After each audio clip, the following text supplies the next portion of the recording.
Am I throaty? Hello, everybody. Hello. Good morning. It's me, your host, Nick of HEYS Reviews, here for episode 10 of HEYS Reviews Lives. This is Privacy, Privation. Thank God you arrived. Welcome to the party. Hold on to your butts. And most importantly of all, thank you for being here. Welcome.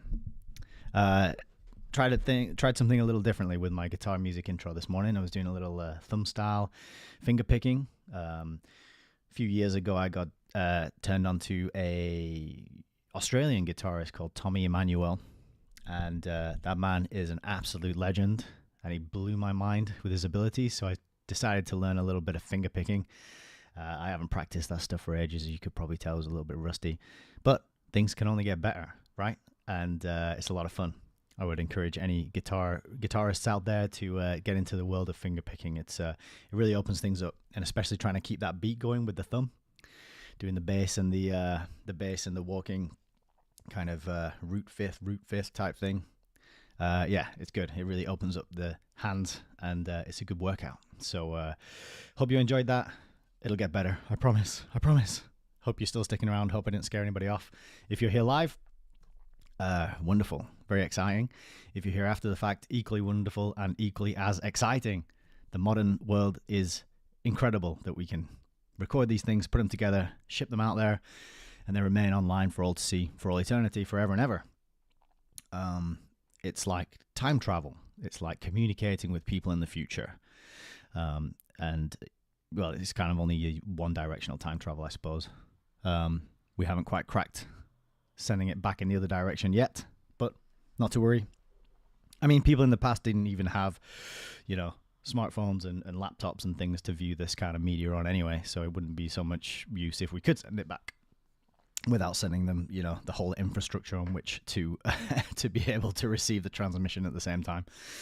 But I'm not here to talk about time travel. Let's leave that to the sci-fi authors and the crazy dreamers and, people out there who work on that sort of thing.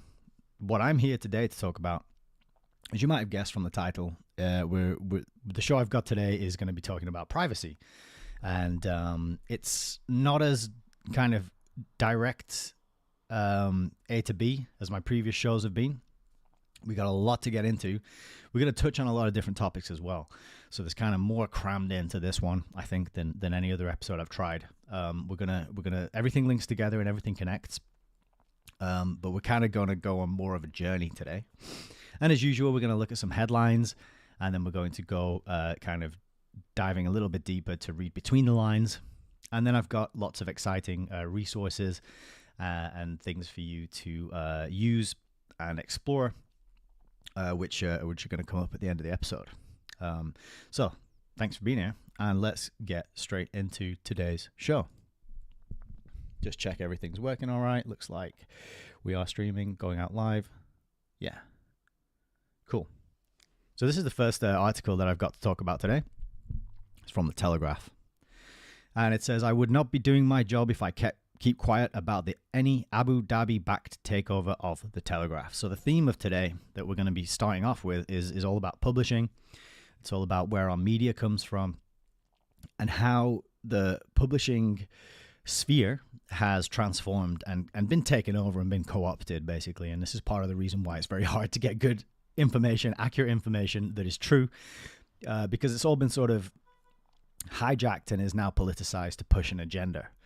And so if you're ever wondering why, when you read your newspapers or you're watching your mainstream news, it just doesn't kind of resonate with that ring of truth. It doesn't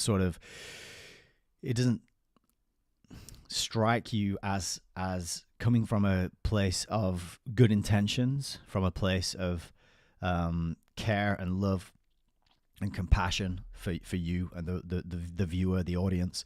That's because it doesn't, because actually it's coming from a place of disdain and mockery and hate and disgust and revilement for you, the viewer and consumer of that kind of media. It talks down to you. It treats you like a baby. It is emotive. It is there to just shape and mold and influence you and the life that you lead by planting ideas and poisoning your worldview so that your actions and the things you go out and do in the world and your things that you go out to try and do in the world are kind of disabled. They're sort of held back, and you're acting on a faulty view of the way things work and the way reality works and the way it is, right? So that's kind of the purpose of all these things, and that's partly what I'm here to try and point out. One moment. And so this UK news website of the year, The Telegraph, stalwart of British newspaper publishing, is being put up for sale. And it might be being bought out by people who are not British, people who are not living here. It might be becoming under foreign ownership. And this is Suzanne Moore. And she's written here about why she's concerned about this Abu Dhabi takeover of The Telegraph. And she's saying she wouldn't be doing her job properly if she keeps quiet about it. And, you know, exactly right. We're in this era now where you're not supposed to talk about things that make you uncomfortable. You're not supposed to talk about things that make you concerned for the future. There's a right thing and a wrong think system in place. Whereas if you have certain opinions and you have certain views, keep them to yourself. Otherwise, you will be pilloried and lose your job and cancelled off online and all these kind of things. So she's kind of brave to come out and write this story in the publication that might be being taken over by the people that she's raising concerns about. But interestingly, she talks about at the beginning how she moved over to the Telegraph from the Guardian, because in the Guardian, where she formerly worked, which she tells us here, there was a range of subjects that I and other mostly female journalists were not allowed to write about. And she gives some examples. For example, what was going on at the Gender Identity Development Service Clinic at the Tavistock, which I've covered in a previous episode, Lost in Translation. The scandal of mermaids, the takeover of public institutions by Stonewall, and the erasing of the word women from public language. So this article immediately resonated with me because one of the first topics and reasons that I wanted to start making videos and speaking out publicly and putting my name on something was because of this erasure of language, and specifically the word women. My first episode actually was called Birthing Persons and Nipple Feeders, which is the suggested terminology that councils here in England and the UK are saying is better. We're not allowed to say men and women anymore. We have to say birthing persons and nipple feeders, and maybe things like sperm givers and egg providers. And so the absurdity of all this, it's been going on for quite a while. And this journalist, Suzanne Moore, she's been up against it and has been unable to carry on working for The Guardian because they just are too strict there about what you can say. So she's come over to The Telegraph, and now she fears that the same thing is going to happen here at The Telegraph. So why is she worried about that? Well, she tells us a little bit. She asked the question, how did The Guardian enforce such censorship? Not by explicitly banning anything, but by omission. It simply did not report on stories that ran contrary to its worldview. So this is the neglected aspect in logic. It's where you tell part of the story, but you don't tell all of it, and you leave a bunch of things out. And in doing so, your audience, the viewers and the readers, they become misinformed. They don't have a full picture. There's a load of pieces of the puzzle missing. And then you're just operating on a faulty worldview, which means you get into all sorts of problems when you're trying to talk to other people and put to rest issues of concern which affect, in this case, children. A lot of young children are being maimed and brutalized under this kind of Tavistockian agenda to push the ability to transform from one sex to another, which is totally impossible unless you're a clownfish. Emphasis on the word clown. So she talks about here, this is why I worry about those now in the process of buying this paper. It's not a matter of patriotism or foreign ownership. That ship has long sailed in terms of newspaper proprietors, right? So somebody who works in the industry and in the know is telling you that your newspapers are not here to serve the nation or the nation's people. The ship has sailed. They're already owned by foreign interests. They've already been taken over and co-opted by non-native interests. And how often do foreign interests have the interests of the native population at heart and in mind when they're doing anything. I mean, just think back to Britain's imperial past. I mean, we did do some good things there. We did install some infrastructure in the places that we kind of took over, but mostly it was done for the benefit of ourselves, right? And the ruling class, and the scooping and hoovering of resources and treasure and plunder and all this kind of thing. So we should be really skeptical about this foreign takeover of anything that is British, whether that is, she uses the example of football clubs. But she's saying that in the case of newspapers, it's a different matter, because football's one thing. It's just a, sports ball, whatever, get in there and you can burn off your tribal energy and you can kind of distract yourself and, waste your time watching people run around kicking a ball or picking up a ball and throwing it around or whatever it is, whatever version of sports ball you're into.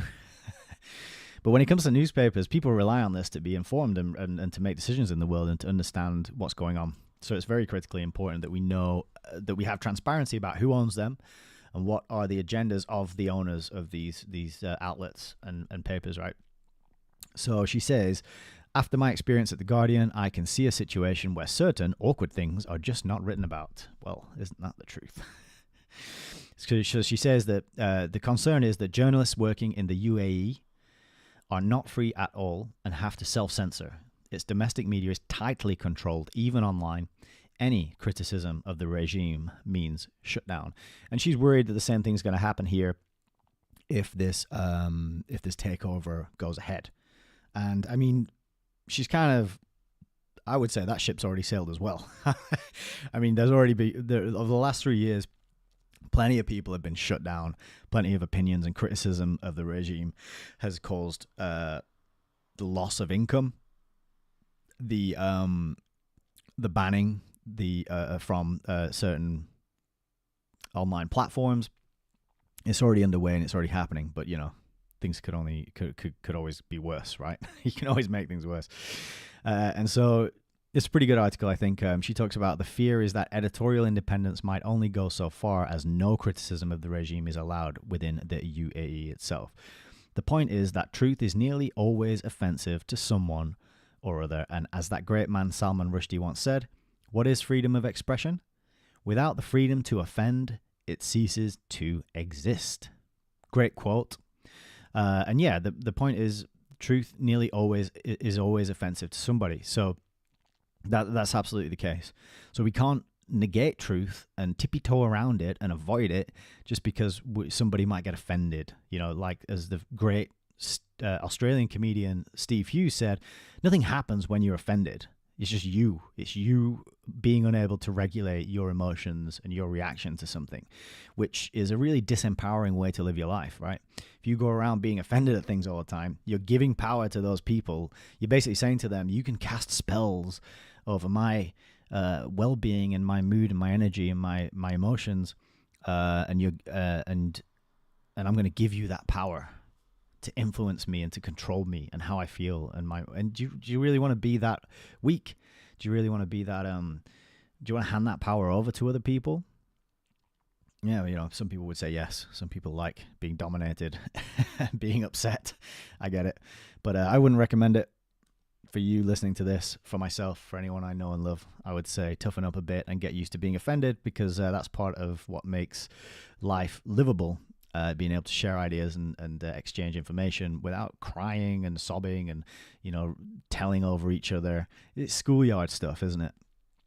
But appropriately enough, speaking of schoolyard stuff, interestingly, off the back of the last story, we've got this one, which is teachers self-censoring lessons for fear of offending Muslim pupils, and that's in quotes. Concerns have mounted since a religious education head was forced into hiding after he showed a cartoon of the Prophet Muhammad in class. So hot stuff. This is 20th of November 2023. But this story goes back all the way to, 2-3 years or something. So this guy in the story has been in hiding now for years because he showed a cartoon. And the interesting thing to me about it is the kind of a lot, obviously the previous story is the UAE taking over this paper, possibly taking over the Telegraph. So that's a Muslim country.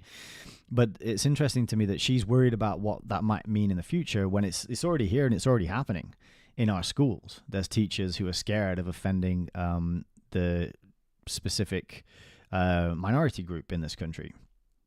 Up to 1 in 5 teachers are self-censoring their lessons for fear of offending Muslim pupils. So 19% of English and art teachers surveyed said they had self-censored comments and lessons to avoid causing religious offense. There's that word again, offense. We can't offend anybody, can we? More than half of teachers, 55%, said they would not use any images of the Prophet Muhammad in classrooms, even during the teaching of Islamic art or ethics. The figure rose to nearly 2/3, 64% among art teachers. Self-censoring was creating a de facto blasphemy code in schools across the country. Yeah, absolutely, right? If you are being threatened, if there's demonstrations outside your school, if there's people threatening you with violence and you have to change your name, get a new identity, and take your family and go into hiding because you showed a cartoon in a classroom to a bunch of children. Children like cartoons usually, right? Not in this case. So there's this de facto blasphemy code. Now, this blasphemy code, it exists in other places, in other countries that are majority Muslim, that are run in a kind of very, I don't know what the word is, traditional Muslim. I don't know much about Islam, to be honest. Traditional Muslim, if they really want to go by the book, then they're going to enforce this kind of thing. We are not that country yet. But it's interesting that these things are already being pressured and forced in to our schools in certain places, and will it peter out and disappear and not become an issue? Will it remain at the level it is at, or will it increase? These are the kind of questions that would be good to reflect upon. So in a foreword to a report, Nadim Zahawi, the former education secretary, said it was a national disgrace that the teacher at the center of the Batley Grammar School rout was still in hiding 2 years later because he was suspended in March 2021. He was forced to flee his home in Batley with his partner and 4 young children. Since then, they have been living in a secret location outside the Yorkshire area. I mean, I don't know what Batley's like, but Yorkshire's pretty nice, so maybe that was an upgrade for them, hopefully. The teacher, who was head of religious education at the school, has also been given a new identity, right? So in this country, in 2023, if you show a cartoon, the wrong cartoon in a classroom, you and your 4 children and your partner are going to have to relocate, live in a secret location, and be given a new identity. Half of British teachers believe their physical safety would be put at risk if blasphemy-related protests led by activist and advocacy groups were held outside their schools. Policy Exchange has called for new guidance that would uphold teachers' freedom of expression. It said teachers accused of using materials which some religious groups or communities may find offensive should not be suspended as long as they have been using the content for legitimate teaching objectives. It's a cartoon, right? Just because somebody may find something offensive, it's a slippery slope that never ends, or it does end, and it just ends in like catastrophic civilizational breakdown, because it ends in like the Gulag Archipelago. If you don't know that book, it's worth checking out. It's got this famous quote in it, which is like, they're lying, we know they're lying, they know we know they're lying, we know they know we know they're lying, and yet still they lie. Something like that. And this is that's me phrasing, but this is the situation we come to, and we're kind of heading towards, where people are just so terrified and so scared of saying anything and of offending anybody that the culture dies, and it just becomes a kind of, nobody really communicates. Nobody talks about anything that is important, that is meaningful. It's all surface level. It's just like, oh yeah, the news and what's on television, and what did you watch on Netflix, and what did your latest sports team, how many points did they score against your least favorite sports team? The culture dies, and there's no discussion of these grander ideas, things like truth, things like honor, things like tradition, things like nobility. these grand ideas that really lift people up and inspire people to do better and be better and live better lives, all that gets kind of taken away because you might offend somebody who's a loser if you talk about that stuff. So you can't talk about that stuff. And then that becomes a weapon that people wield, right? So then it's like, well, you can't deface that picture of Obi-Wan Kenobi because I'm a Jedi. And I'm going to protest outside your school with my band of Jedis that you deface that picture of Luke Skywalker, and it offends me, and you have to stop, or otherwise I'm going to kill you. You know, so bonkers, really strange stuff. But there's a solution for all this. If all our teachers get kicked out of schools and they have to go and live in Yorkshire and become I don't know what Yorkshire people would tend to do. Probably work in Greggs. but if all our teachers get sacked and chased out and threatened, don't worry, because the Prime Minister has a plan, which is that every child in Britain could have a robot for a personal tutor, says Sunak. It's the holy grail of education policy, and it could give extra help to the most disadvantaged pupils. So one, holy grail, religious language, right? And this ties into what I've spoken about before on this show, which is how scientism and AI is being set up as a new kind of religion. And so that's a little seed that they're planting here, calling it the Holy Grail. I think a better way to interpret this would be, in context, in reference to Monty Python's Holy Grail, which is a very silly slapstick comedy, absurd type proposition, piece of entertainment, which is what this should be viewed as. It should be laughed at and ridiculed and mocked with derision and scorn because it's pathetic. But of course, it's being pushed, this idea, to help the disadvantaged pupils. Of course, we got to help the disadvantaged pupils. Which actually, this is outdated language that we're not supposed to use, as we're going to read in a article later on. But moving on with this, Sunak said AI could take on many administrative tasks in the future. So if anybody's out there is working in administration and has administrative tasks as part of their job, maybe the entirety of their job, well, Sunak wants to replace you with a little see-through cube, which I don't know why they've picked this picture to represent AI. Whatever's in that, he looks really happy about it. And I don't know. It's probably I don't know. It's probably, what is it in there? It looks like a little snowman or something.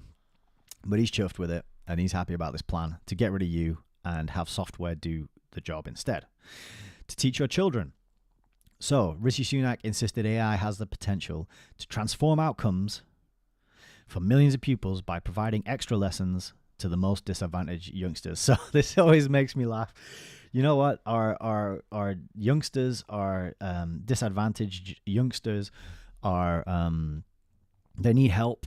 They're not doing so well in school. They're struggling to keep up and pay attention and get the grades that they need to get the jobs that they need to pay the bills that are going up. So we need to give them more school. What's the answer? More school, more lessons. And these lessons are useless nowadays. It's propaganda, it's indoctrination. It's teaching people to be dependent on the state is what it is. Nothing that is to do with lifting them up, teaching them real world skills, how to start a business, how to communicate clearly and cogently, how to become a leader. Nothing like this. It's all about, it's just nonsense, really. And I'm going to provide you a solution later on in this video. But yeah, it just tickles me that he thinks that we need more lessons. They just need to be in school more, and that'll solve the problem.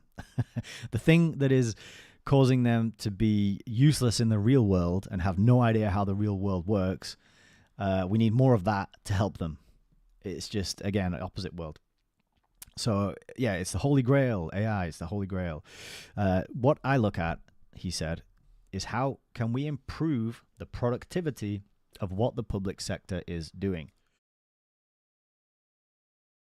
Technology gives us the opportunity to transform outcomes. So I put these words in green because they are the meaningless corporate sloganeering that anybody who works in the corporate world will be used to. It means nothing. It has no. It's like dead language, which is what corporation, the word corporation itself means. It's a corpse oration. It's dead language. So improve productivity and transform outcomes. This is the dead language that we'll all be speaking when we are banned from saying anything that may offend anybody. You see how this connects is like once free speech has been gotten rid of, and you are not allowed to ever say anything that may affect somebody's mood or feelings negatively. This is what you're left with. It's corporate speak. It's meaningless babble. And if anyone who's been in corporate meetings for any amount of time, I don't know if you have the same experience, but I have the very keen sense that what is happening is people are just kind of throwing buzzwords back and forth, and actually nobody really knows what anybody's talking about. That's the sense that I get from some of the meetings I have had to sit in the past. So he's not saying anything here, but it's improving and it's transforming, and that's supposed to be good, right? People feel good about improvements and they feel good about transformations. If you look at what AI is already doing, the promise of every child having a personal tutor, which was always the holy grail of education. So this is the third time we've had this holy grail phrase used now. Here in the subheading, here and here again. So the Telegraph's really pushing this as something that is, you should be religiously excited about and loyal to, and you should believe in. And don't forget that the three middle letters of the word believe are LIE. But I'm sure that's just a coincidence. Obviously, in an analog world, that is not scalable. It is not affordable. So he's talking about having a personal tutor for every student. And I agree that like the system we have now, the education system we have now is a Prussian education system, and it was designed in order to make obedient soldiers. Because back in the day in Prussia, they were having problems. The soldiers were like, well, no, I'm fighting your wars. Screw you. I don't have a problem with those people over there. I'm not going to go over there and fight them and kill them and stab them and maim them and put myself in danger. That's ridiculous. And they were like, how do we fix this? I know. We need to dumb them down and train them and mold them from a young age so that they will be obedient and they will go and fight when we tell them to go and fight. That is the origin of the modern day schooling system that we have in the West, right? It's the Prussian education system. Look it up.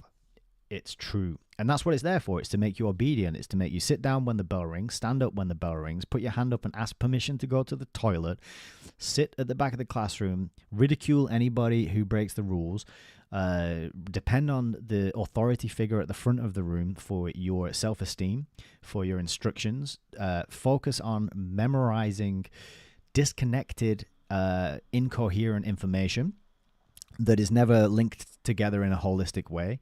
These are the functions of schooling and teachers in the modern day. For more information on that, look up John Taylor Gatto. Got a couple of books by him, which I can get off the shelf over there and show you later on, but let's go on with the story. He's saying that the Prime Minister is saying that AI can do the heavy lifting. And it saves the taxpayer money. Woo! So everyone's gonna love that. It's gonna save us some money. No, nothing they ever do saves you money. Taxes always go up because they're a parasite class. And as I explained in another video, the budgets always have to be increased. So they'll find ways to spend the budget so that they can justify a bigger budget, which justifies taking more from you. So it's never going to save you money. That's a complete lie. She has urged, so this is Gillian Keegan, the Education Secretary.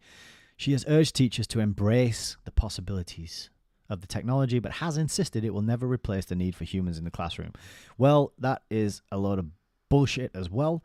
One, they don't want you in classrooms. They don't want your children in classrooms. They want your children staring at screens. And we now are at an age where we have technology and we don't need humans, right? And if you don't believe me, I got a clip for you that I'm going to show you right now. So this here is channel 1 _AI. So this is the highest quality AI footage in the world. This is AI-generated news anchors delivering stories that are informative, heartfelt, and entertaining. That's a lie. It's not entertaining. Watch the showcase episode of our upcoming news network now. So we'll just have a little sample of what AI is doing and capable of. And you're immediately skeptical or concerned about technology gone crazy.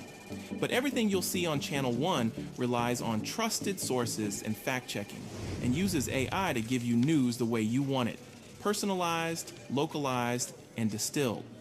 Through it all, our mission is to provide you with accurate, unbiased, and trustworthy news. Technology may be the tool, but journalism's core values of integrity and accountability are at the heart of everything we do. Today we're going to show off some of the technology we're using to build Channel 1. We'll show you how AI powers and empowers our newsroom to deliver journalism that's fast, trustworthy, and accurate. Let's start with our reporters. You can hear us and see our lips moving, but no one was recorded saying what we're all saying. I'm powered by sophisticated systems behind the scenes, and I can speak in any language. Για παράδειγμα, αυτή τη στιγμή μιλάω στα ελληνικά. O kung pinapanood mo ako mula sa Maynila, marunong akong magsalita ng Filipino. Yanakkum Tamil பேசத் தெரியும் என்று நீங்கள் யூகித்திருக்க மாட்டீர்கள் என்று நான் நம்புகிறேன். In fact, you can see even more. You are getting the idea of what I'm trying to show you here is that they don't need people doing stuff anymore. They've got AI. And the AI can write the scripts, and the AI can create the human beings, or the appearance of human beings, on the screen to deliver news. If they can do it to deliver news, they can do it to deliver indoctrination and programming and education resources, lectures, lessons, these kind of things, right? And so, yeah, if you really trust Gillian Keegan when she says it will never replace the need for humans in the classroom, she's lying. Because they are absolutely planning to replace humans. This is why the agendas that have been unfolding over the last 3 years have been unfolding, is because we're on the advent of this technology, and most people have been conditioned to stare at their screens. They're not going out into the real world and gathering information from people face to face and interacting with their neighbors and their communities in real time, real life. Everything is mediated by the screen and the camera now, and increasingly so. You're not even going to have any idea whether or not you're speaking to another human, because the technology is now so good that it can mimic a human sitting at a desk speaking into a microphone. So creepy stuff, but this is what Sunak wants for the young people of the United Kingdom.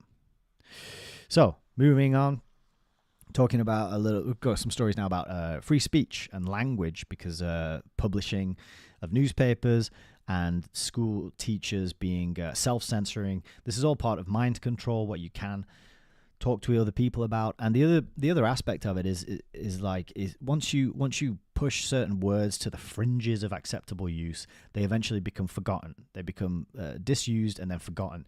And then once those words are forgotten, people can't think about stuff that you don't have a word for. Right, your ability to think, you think in words. I mean, some people think in images and other things, but most of us have like an internal monologue that kind of speaks using the language that we know. And if you don't have a word for something, then you can't think about it, and therefore, to you and your worldview, it does not exist. And so this is why controlling language and controlling speech and what people can and cannot feel comfortable talking to each other about is so critically, vitally important. And this is what they're trying to do here. So we've got this story from December the 3rd, 2023, which is about a former UK police officer convicted for implication in offensive social media message. And this raises major free speech concerns. So the judges are ruling on the implication of what this guy said, not what he actually said, not what the outcome was, not the real world effect of what he said, but the implied meaning of what he said.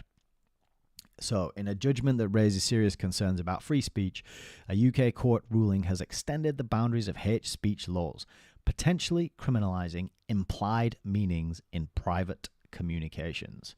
That is extremely alarming, Well, I don't have anything to hide, so I don't have to worry about it.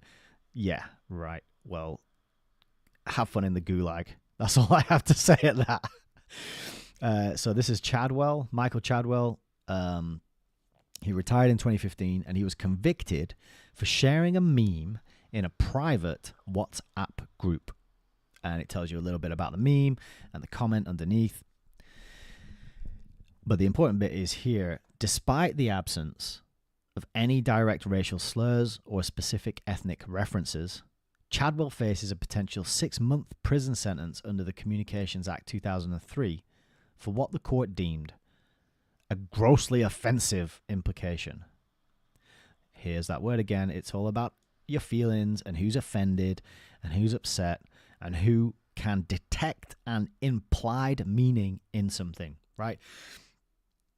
This is really Gulag Archipelago 1984 Brave New World Order type stuff.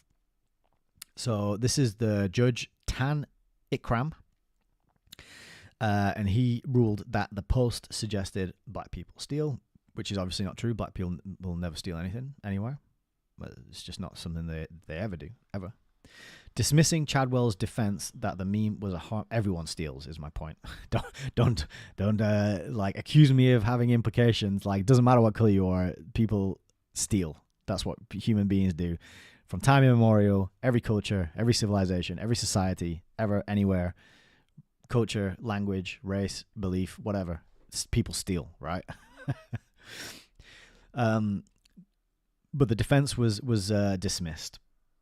And his defense was that it was a joke akin to Monty Python, like the Holy Grail. Monty Python's Holy Grail. It's coming to life. You know, there's Monty Python. A lot of the jokes that they made back in the 70s are now actually getting people arrested. The conviction was based on the implication, not the explicit content. The court has ventured into the realm of punishing perceived implications, a move that blurs the lines between actual speech and inferred meanings. So this is the kind of precedent that's getting set, and it's the kind of thing that some people will be scared about.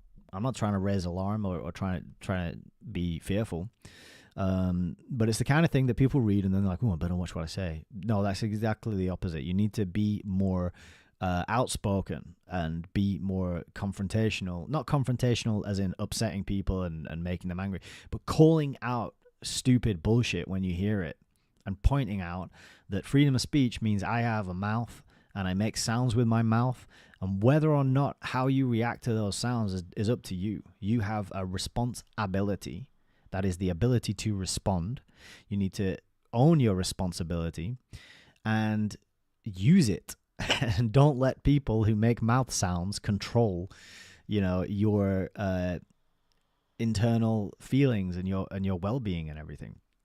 But this is the problem. Like, all the power is being handed to soft people who think that speech is violence, and they're being given this weapon to which they can use to just ruin people's lives. This teacher had to relocate and is still in hiding 2 years later, and this fellow might be going to jail for 6 months, and like a 6-month stint in jail, that can ruin your life, right? I mean, I've never been to prison. I don't want to go to prison, but I reckon 6 months in there, I'm going to come out a different person than when I went in. So this is no laughing matter, really. So the problem is compounded in the realm of digital communication, where context and tone are crucial and often misunderstood. Yeah, so you wonder why all communication has been digitized, and we've been kind of herded onto these digital communication methods. Well, it's because it can all be tracked, traced, and monitored, and anything you've ever said is, eventually they're going to dig it up and use it against people if people don't start speaking out about this and people don't come together to recognize this is happening. You sent a text back in 2012 and it had an implied racial derogatory meaning to it. And this is the kind of thing that we're going to see, I predict, if people don't wake up and start communicating properly like adults and treating each other like adults and mocking those of us who are adults but act like children psychologically.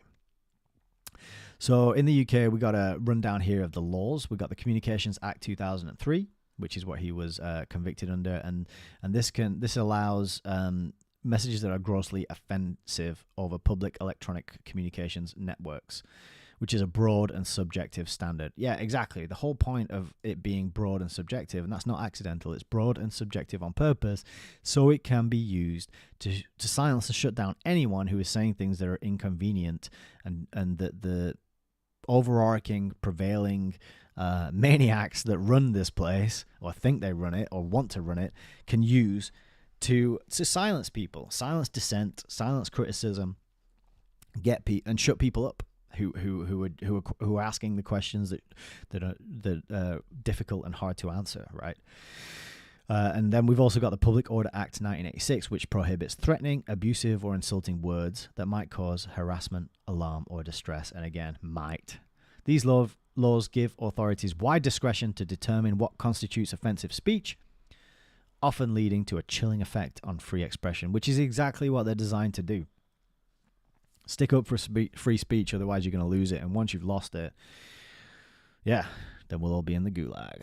So this is the European Conservative, and this is about the riots that broke out in Ireland recently.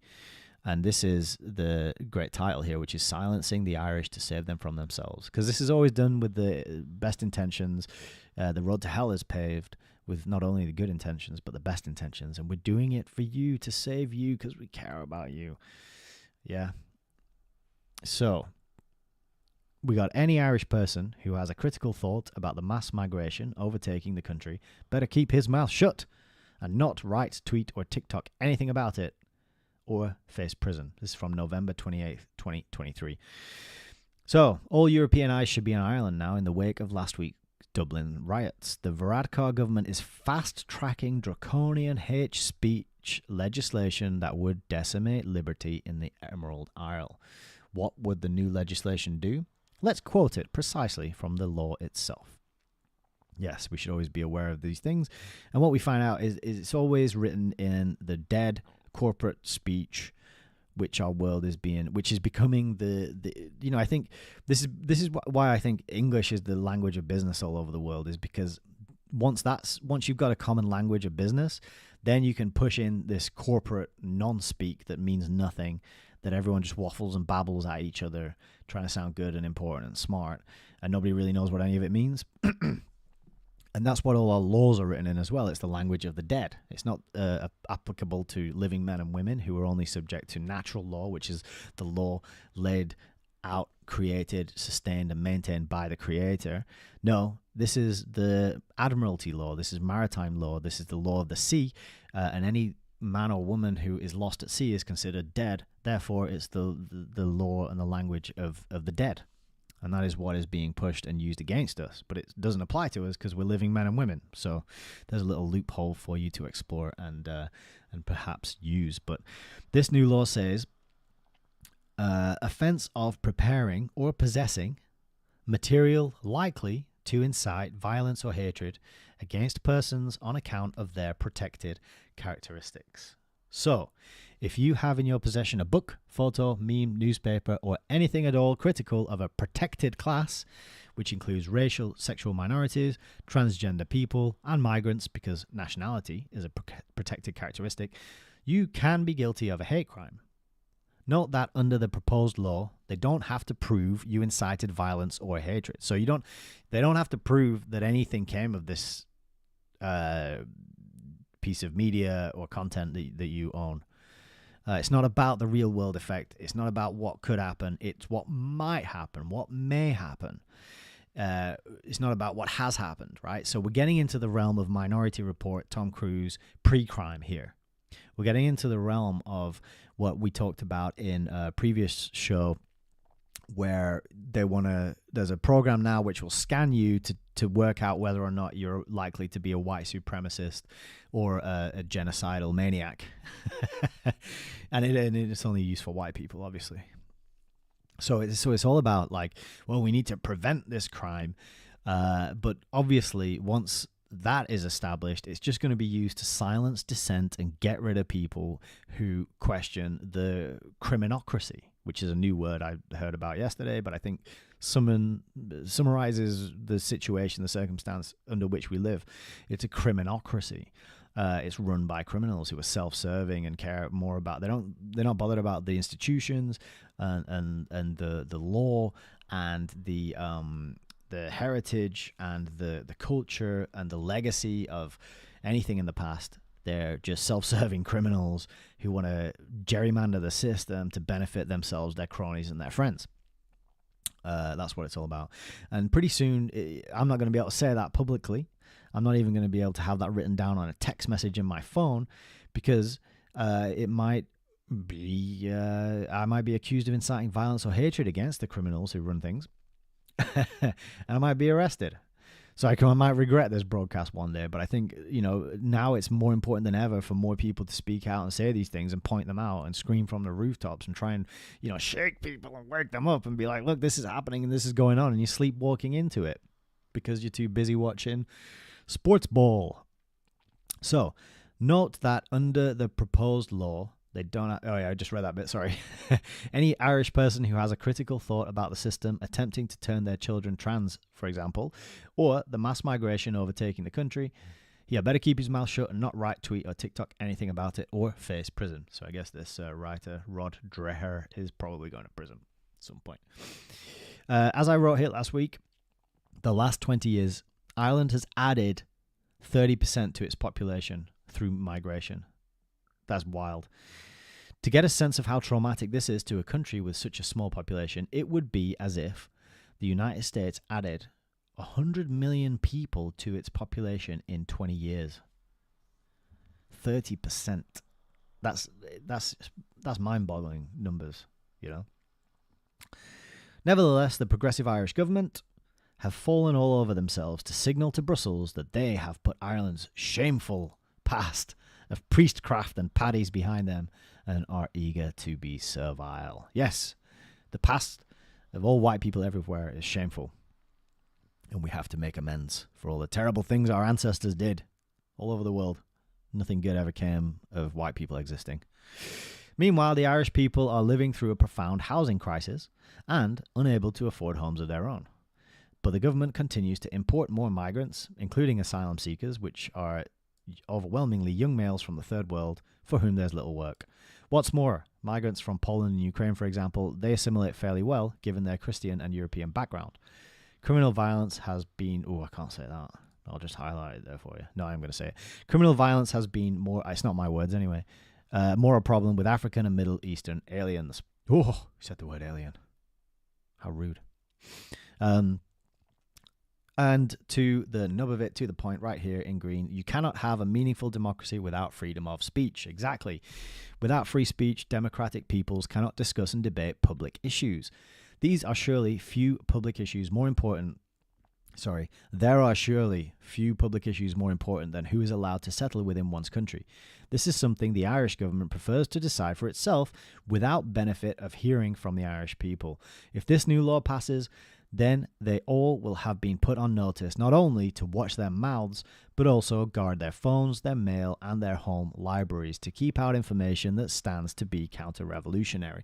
Yeah, so think of it this way. Like I talked to you like before, we got teachers self-censoring themselves because of the minority. But if you are, you arrive in this country and you come in legally or illegally, you're a protected minority at that point. And if you then stand up and say, that person over there said something that makes me feel upset and I don't feel safe anymore, then that person over there that they're pointing at is going to get arrested and investigated. And this is already happening. The police knocking on doors. Well, you posted something on Facebook and we've had a complaint, so we're going to inspect your house and steal all your electronic equipment. This is already happening. And just because you haven't heard about it is because you're not looking at it. It's there, it's right there around you and in front of you, and you're choosing to not look at it if you don't know about it. And the word for that is ignorance. And the root of the word ignorance is ignore. And if you're choosing to ignore something that's going on, that means you are ignorant of it, right? You're choosing to ignore it. And it's happening, and we're there. We're at the place where the person in this article is warning that we're going to get to. It's like, no, we're already there. But this is what you do. You empower people who are entitled. You empower people who are vindictive, people who are petty, people who have an axe to grind. They're all empowered by this kind of law making and this kind of emphasis on protecting feelings and being. So what it should be about is toughening people up, teaching them how to have respectful discourse with each other and proper debates about issues that are tricky and nuanced and complicated, right? But not the schooling doesn't do that. Schooling doesn't teach you how to use logic, how to marshal evidence and lay out an argument in support for or argument against something. The schooling doesn't teach you how to do that. Schooling just teaches you how to be soft and dependent and self-obsessed and solipsist, right? Solipsistic. The world revolves around me and the world should bend its will to protect my fantasies of who I am and how stunning and brave and beautiful and perfect and wonderful I am. World doesn't work like that. Creator didn't make it like that. Creator made it Big G up there. He made it the way that there is logic, there are laws, physical laws, there are psychological and spiritual laws, and the more you subvert and ignore, it's like jumping off a cliff. You're not going to jump off a cliff because you know you're going to fall to the bottom and splat or splash, depending on what's at the bottom there. So we need to have the same sort of rigorous attention to the spiritual laws, right? The spiritual laws. You can't go against what is true. You can't go against what is real. You can't go against the way this place is constructed and designed to operate. And if you do, it just leads to pain and suffering and misery and destruction and all these negative things that nobody wants, right? But as always, the road to hell is paved with good intentions, and we need to bring in these laws because we got to protect those weak little poor people. Okay, I can't believe I'm an hour into this. I got loads to get through, so we're going to move forward quickly. Irish Justice Minister to grant police sweeping powers to intercept private conversations on social media sites under new legislation. Yep. So it's not about... So now everything is going to be tracked and it's all going to be harvested and gathered and then used against you when they want to get rid of you. And, I'm not saying every single text message is going to result in a criminal prosecution. What I am saying is this is what happens right before outright and overt tyranny and totalitarianism. This is what happens before the mask is removed. The smiling mask of, yes, we live in a liberal democracy, don't we? They're getting this in place, and then that's going to come off and come out, right, sit down, shut up, deal with it, and do what we say, or else. We're right on the edge of that now. We're right on the edge of it. We saw it, really, over the last 3 years with lockdowns. That's what that was. It was a kind of test run. It was like, okay, can we get away with this? Will people stand for it? Are they going to push back? Or are they just going to roll over and take it? And a lot of people rolled over and took it. And then a lot of people wanted more. They were like, give me more, govern me harder, So that's where we're at. And it's pretty alarming because once you put all this like snooping into place, once you put all these powers into place that they can troll your inboxes and email accounts for an implied meaning, then it's done. The game's over. They're just going to start kicking doors down and dragging them off in the middle of the night. And this is the Gulag Archipelago. It's happened in history. Alexander Solzhenitsyn wrote a whole book about it. And if you can't be bothered to read it, find Jordan Peterson's analysis of it, for example, or just type it into a search engine, the Gulag Archipelago. Summarizes and explains perfectly what is going to happen if people don't start exercising their ability to speak, their ability to think logically, to argument, to discuss, to dissect, to shine a light on what's happening, right? So the Irish government is overall making a huge effort to redirect focus from the original event. This is, again, talking about the off the back of the riots. So the original event was that an Algerian man who had been in Ireland long enough to be given a passport went on a stabbing spree. And they're trying to redirect focus from that because they don't want people to have any anti-migrant sentiment. That's not allowed. That's wrong think. So they want to get rid of that. And instead, they want to emphasize on the destruction and the the damage, and they got to be like, we got to prevent people rioting. So it means that police would be given access to private messages on WhatsApp, Facebook Messenger, and Signal. Right? Facebook, I got rid of a few years ago. Never looked back. WhatsApp, I still use because my family use it, but I'm going to stop using it very soon. Signal, I thought was a secure end-to-end encrypted messaging app. Apparently not. So I don't use that much, so it's not an issue. But yeah, so this is what's coming. It's now going to be once the totalitarian tyranny is overt and in your face, and they stop pretending it's something else, they're going to use these powers to silence and get rid of anyone who questions it or points at it.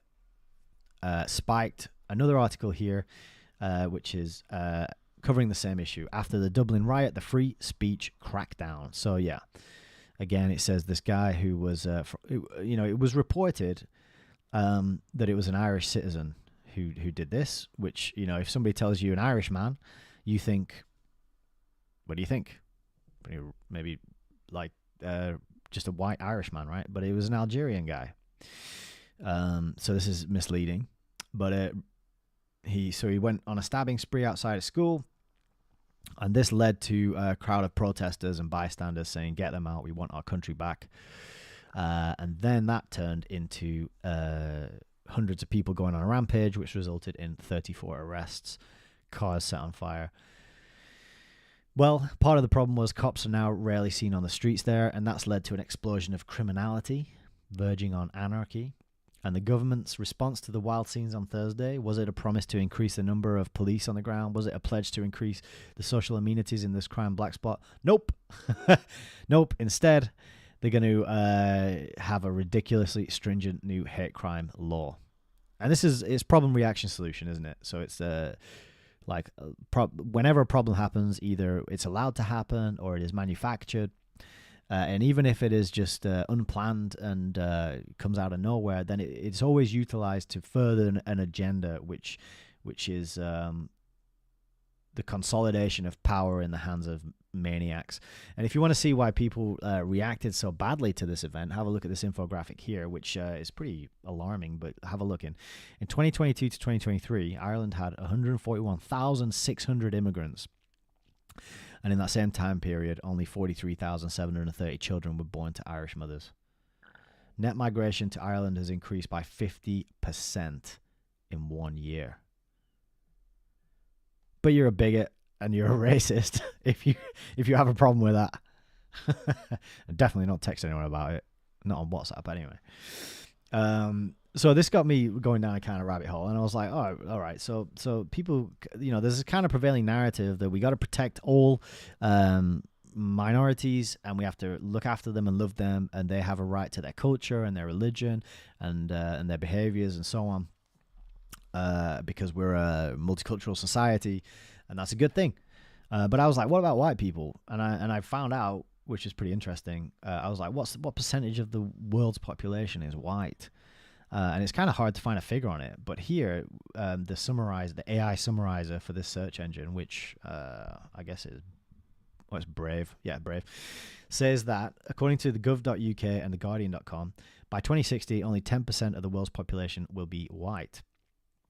So I don't know what it is now, but yeah, in another 40 years or so, it's going to be 10%. So I went on Quora and I asked, what's the number of white people in the world? And here it says white Europeans represent 9% of the world population, and that is plummeting. And I don't know if that's true or not. There's no studies or anything to back it up. So what's the number of white people in the world? Approximately 745 million are non-Hispanic, non-mixed whites. So that's the most rare race on Earth at 9.6%. So here it's saying there's 1.3 billion, which is around 16.5%. Anyway, the point is, globally, white people are a minority, right? So all over the world, the white person, the white man, the white woman, should be treated as a minority, should be protected from racism, should be protected from having their culture upended. And that's not what's happening. Instead, the places which are majority white are, well, let's go back to this here, are having orders of magnitude more immigrants brought in than babies being born, which is pretty alarming and scary. And then the schooling is pushing this narrative to the young white children that you should be guilty and you should feel bad about your white heritage, because white history is all slavery and exploitation and murder and genocide, and having children is bad for the environment and it's bad for the earth, and what you should do instead is just be a perpetual child your whole life. Why don't you collect Lego and eat fast food and drink alcohol and watch porn and collect anime figurines and just be a child and live for yourself, which is again solipsism, and don't contribute to this because it's not an issue, it's not a problem, because it's not possible to be racist against white people, and it's a good thing that as a minority those numbers are going down. So it's pretty incredible stuff. I didn't know any of this until I sort of started going down this rabbit hole. But all these links will be under the but then I found this article as well, which is The Guardian, and this article, as it says here, is more than 23 years old. So 23 years ago, back in September 2000, The Guardian is telling us these are the last days of a white world. We are near a global watershed, a time when white people will not be in the majority in the developed world, Britain included. And this is Anthony Brown reporting. It is my hope we can all see our state's diversity as a cause for celebration and not consternation. I am happy for there to be more immigrants. By and large, they work harder and have more money to spend. That may be true. I don't know if they have more money to spend, but I think they do work harder. But I don't know. You'd have to do some proper survey. But why is that? My question would be, why is that? Because schooling and education has a massive, massive, massive impact on people's work ethic. And if you have been beaten down and turned into a moron by the government mandatory indoctrination camps, your 15,000 hours that you must spend in them, then yeah, maybe you are going to be unwilling to do a bit of graft and do a bit of hard work, But that quote is from California's Lieutenant Governor. What a name. Cruz Bustamante. We do find the best names on this show, don't we? And this article goes on to say, the shifting sands of the US reflect wider and controversial changes elsewhere.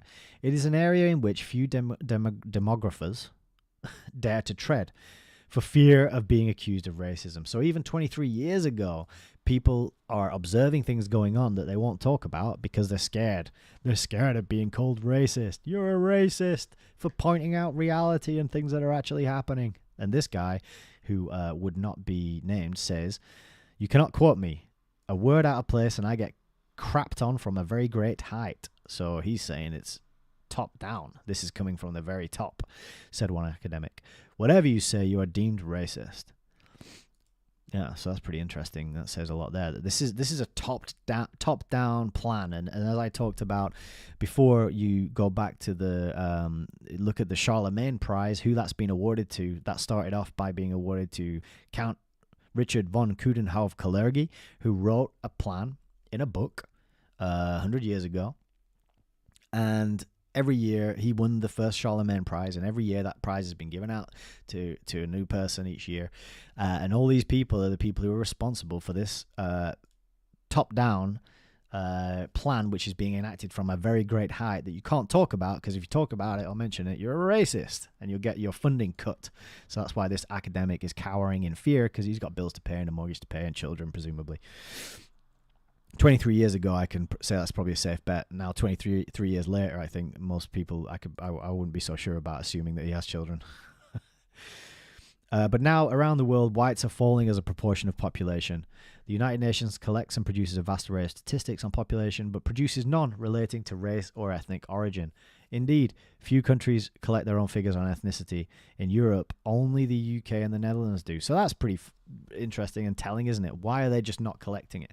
It's kind of like how they just decided to stop collecting information about adverse reactions to a certain medical procedure that many people took in the last 2 years. Yeah, we're just not going to update that data set anymore because it was inconvenient and we don't like what it shows. So that is a big tell and red flag right there. But last year, so this would be 1999, net immigration to Britain reached 185,000, which was an all-time record, and I bet it has only gone up since then. One demographer who didn't want to be named for fear of being called racist said, "It's a matter of pure arithmetic that, if nothing else happens, non-Europeans will become a majority and whites a minority in the UK." There you have it. But you can't say that because you're racist. I mean, this is 23 years ago. What's happened in the last 23 years? Like, go outside, have a look in. And I mean, if you're old enough to, maybe you're not old enough to, have a look at the town centres and the city centres and see what you think. Has it changed in the last 23 years? So we got another quote here. "We could have a majority black Britain by the turn of the century." So this was Jasper. Lee Jasper, race relations advisor to the Mayor of London. Obviously doing well. "Every people under the sun have a right to their place under the sun and the right to survive. If people predicted that Indians would be a minority in India in 2100, everyone would be calling it genocide." Really good point. Like I've always said, when it comes to issues of race and racism, just flip it over and do it the other way and see how you feel about it. And this is what I think. Like if you had a I don't know. I don't know what country would be going to pick. Let's pick Vietnam. If you have Vietnam, and Vietnam was importing more white people than were being born to its native population, would you be cheering that on and saying it's a good thing? And good for Vietnam. They're getting more ethical, multicultural. They're going to benefit from all the multiculturalism. They're going to get more Western food, and they're going to have more hardworking immigrants with more money to come in and benefit from the system over there. Like, would you be cheering that on and saying that's a good thing? That's the question. So yeah, pretty alarming, crazy, wild story from 23 years ago. So it's been going on a while, but don't talk about it. So because we are under threat and facing the ability, we're facing the loss of the ability to talk about these things because there's going to be a crackdown on online privacy. I wanted to include this article from Unlimited Hangout, which is a fantastic resource run by the inimitable Whitney Webb, who has written a couple of books, which are very much worth checking out, and I'll show you where to get those later on. But this particular article is about 5 ways to prepare for the online privacy crackdown. As with all the Unlimited Hangout work, it is very detailed, and it has a massive amount of context and background, right? It's not just, here's 5 things you can do, and you read it in 30 seconds and forget about it. This article is going to really highlight to you and explain to you what the problems are and why they're happening and where they're coming from. But what we get to, the top 5 things you can do here further down. So use a free operating system for your computer. So for example, you might want to look into Linux, which I've been learning a bit about recently from a very good friend, and it's incredible. Like what Linux can do. It can really help you get all the things you hate about Windows. Linux solves, right? All the things that I'm talking about here, in terms of like privacy and security and the subscription model for software, all that BS, all the slowing down the laptop, having to deal with all this spyware and backdoors and all this bloatware that slows your machine down and turns it into a brick within a year. All that is solved by Linux. And I'm only at the very beginning of my Linux journey, but I can say that hand on heart that I know and believe that to be true, just from talking to people who use it. So this is a good thing to bear in mind as well. FOSS, which is free and open source software. Well, you got to bear in mind, free software and open source software is usually made from a place of love and care and compassion and kindness, because they do it because it's the right thing to do, not because they want to get rich and make some money, which is what Apple and Microsoft and all these other companies do. They want to make money from you. They want to harvest your data. They want to sell it off. They want to just line their pockets, right? The free and open source software community, they're doing it because they want to help you. They want you to have a good life. They want to protect your privacy. They want you to be able to function in a technological world without just being manipulated and having every little detail scavenged and harvested and sold to the highest bidder. So lots of good resources in this article that is going to be down in the show notes as usual. Open source software on your phone. I have a phone with open source software on it, which is, what's it called? I can't even remember what it's called. It's got a, let's see. You want to see my text messages? Don't want to see my background picture. Let's just give you a lock screen. But this is a Linux-based OS for the phone. Right, you can, and what I really like about it is you can go in here and you can turn mic access on and off. Right, so I can have it in airplane mode, and I can have mic access blocked. So the program doesn't have any access to my microphone. The no programs or the phone doesn't have any access to my microphone, so it can't be recording me against my will, and I got to turn that off and on, and I've got a bit of control there. So then there's some more products and links that you can explore if you're concerned about privacy and where this sort of unveiling and unleashing of overt totalitarianism might lead. You might want to think about, at some point in the future, you might want to take some action now to protect your ability in the future to talk about what's going on freely and without paranoia and fear that someone's going to kick your door down and arrest you, or you're going to get locked out of things like banking, which I've covered on the show before. There's all sorts of things they can do once the system's all digitized and locked in. So own your data, support alternatives, and last, but look at all these examples here. So support alternatives is giving you password managers, privacy security, browsers, email, communication, social media, graphics, photography, video. So you can do it all. Everything that you rely on Apple or Windows to do, you can do with open source, often free alternatives. And then last but not least is to own your communications. The conclusion I highlighted and would like to read a bit of here. The internet is changing and the battle lines are being drawn. Right? On one side, government organizations have become obsessed with invading our personal communications and drastically advancing the ever-encroaching surveillance state, supposedly for the sake of the children. It's like they're doing all this to save the children while at the same time mutilating children by giving them hormone blockers and surgery that can never be reversed. But they care about the children, everybody. Together with the enthusiastic help from big tech, they threaten to monitor every single thought, idea, or creation you share on the internet. On the other side are people who are not going to let that happen. We are the underdogs, a small but growing number of people who are demanding privacy and freedom over convenience. It doesn't have to be their way or the highway when it comes to technology. We can carve our own path, experimenting with software that is friendly and in alignment with our values. Hopefully this guide can give you a starting point to understand your technology and places to find alternatives. That's Ramiro Romani. Awesome guy, knows what he's doing. Look at that, what a resource. Free. There you are. Boom. Get some.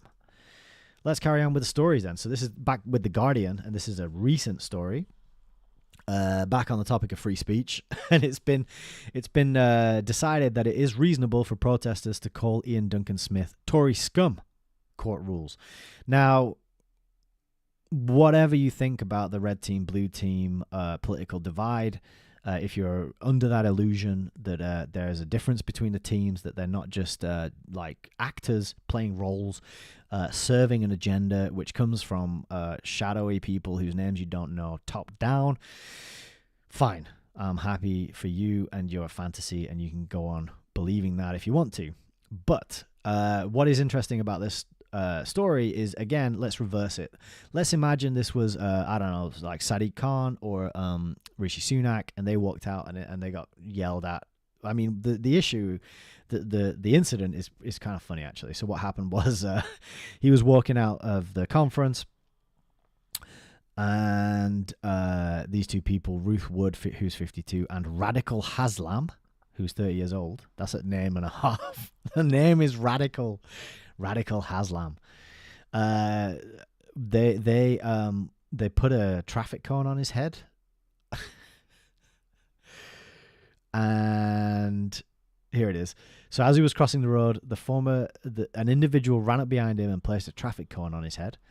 And the former Tory leader removed the traffic cone and called the protesters pathetic and continued on his way. Haslam and Wood followed him from a short distance. They separately called him Tory scum, and Wood added, "Fuck off out of Manchester." Haslam's comments were made in a speech in which he cited, it's a man, child poverty, homelessness, and a lack of action over the climate emergency as reasons why people hate you, why people call you scum. He added, "It doesn't come out of nowhere. It comes from what you have done to ordinary people's lives. Shame on you, Tory scum." Now, look, fine. You can get mad and ridicule and verbally abuse the political class all you want, but it's not them doing it, right? They're the public face. They are the people whose names you know. But all the decisions, the real decisions, are made off stage by people whose names you don't know. And these politicians, this guy included, their role is to be hated. Their role, they get what they get, the money they get, the benefits, the bonuses, the insider trading tip-offs, the lifestyle. They get that in return for being the hated characters that the public blames for their problems. That is the role of a politician. That is right. So the people actually making the decisions, the people actually causing homelessness and the brutalization of children and the shitty lack of employment opportunities. That's not this guy. This guy has no power, right? He is the front-facing, public-facing representative for everybody to hate. That is the role of politicians. It's for everyone to talk and discuss. It's a soap opera, right? It's like a soap opera. It's like EastEnders or Coronation Street, and it's for people to go, "Oh, did you see what he said? Oh, didn't he? He said, oh, he said that thing," and now he's going, "Oh, that's what controversy," because that keeps people disempowered and wasting all their time and energy, like it's like cheering on WWF, World Wrestling Federation wrestlers, but believing it's real, right? It's a pantomime. It's a puppet show. It's a piece of entertainment. The word entertainment means enter, which is go in, tain, which is to hold, and ment, the mind. So to go in and hold the mind. And that's what the role of these people are. And yeah, I agree with you. I agree with this person. They are scum. but they're not. But they're just doing their jobs, right? They're just playing. They're just doing a role.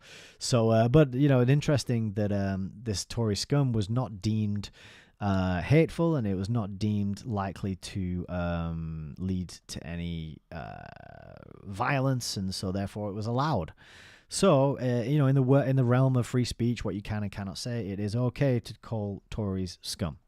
And I'm sure the Guardian printed this with a lot of glee and, happiness and a smile on their face, because that's what they're here to do, isn't it?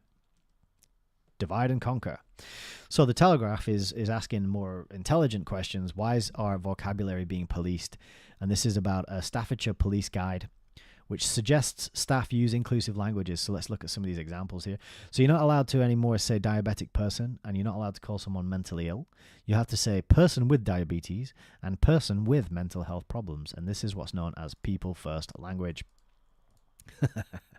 So you have to preface everything when you refer to someone as person, because if you put it last, well, that makes you a bad person. And you're going to get arrested, put in a cage. So communities with high poverty rates are not disadvantaged, but under-resourced. I really like that one. I thought it was funny. And we saw the word disadvantage earlier in I think the first or second article that we talked about today. But you can't call them disadvantaged anymore. No, they just need more resources. Where does those resources come from? Well, if you pay taxes. So your taxes are going to have to go up because we need to resource communities that are highly impoverished. That is the solution. More stealing and giving out. More stealing from those who produce and giving to those who do not produce. And I'm not saying that that's the only reason for high poverty rates. There's this situation has all been concocted and manufactured over a very long time. We've become a service economy predominantly in the country. We don't make anything here anymore. And so there aren't a lot of jobs out there that don't involve just sitting at a laptop pushing pixels around all day, which not everybody is built for. And Christians, Jews, and Muslims should be replaced by Christian people, and so on. But, they've actually broken their own rules there, because you got to be people first, right? So you got to say people who are Christians, or person who is a Christian, person who is a Jew, person who is a Muslim. So so even there, we're not even, this is the third paragraph, and it already is incoherent nonsense. It doesn't make any damn sense. And then Kathy Hasty is a HR expert and lecturer at the University of Derby. And she says, it's right that we reevaluate the language we use. Striving for diversity among workforce isn't enough. The culture within it is more important. People need to feel included, meaning valued, accepted, and supported once they've got the job, she says. Research, not cited or at all in this article, shows language plays a critical part in that, in retaining people in their productivity and overall organizational effectiveness.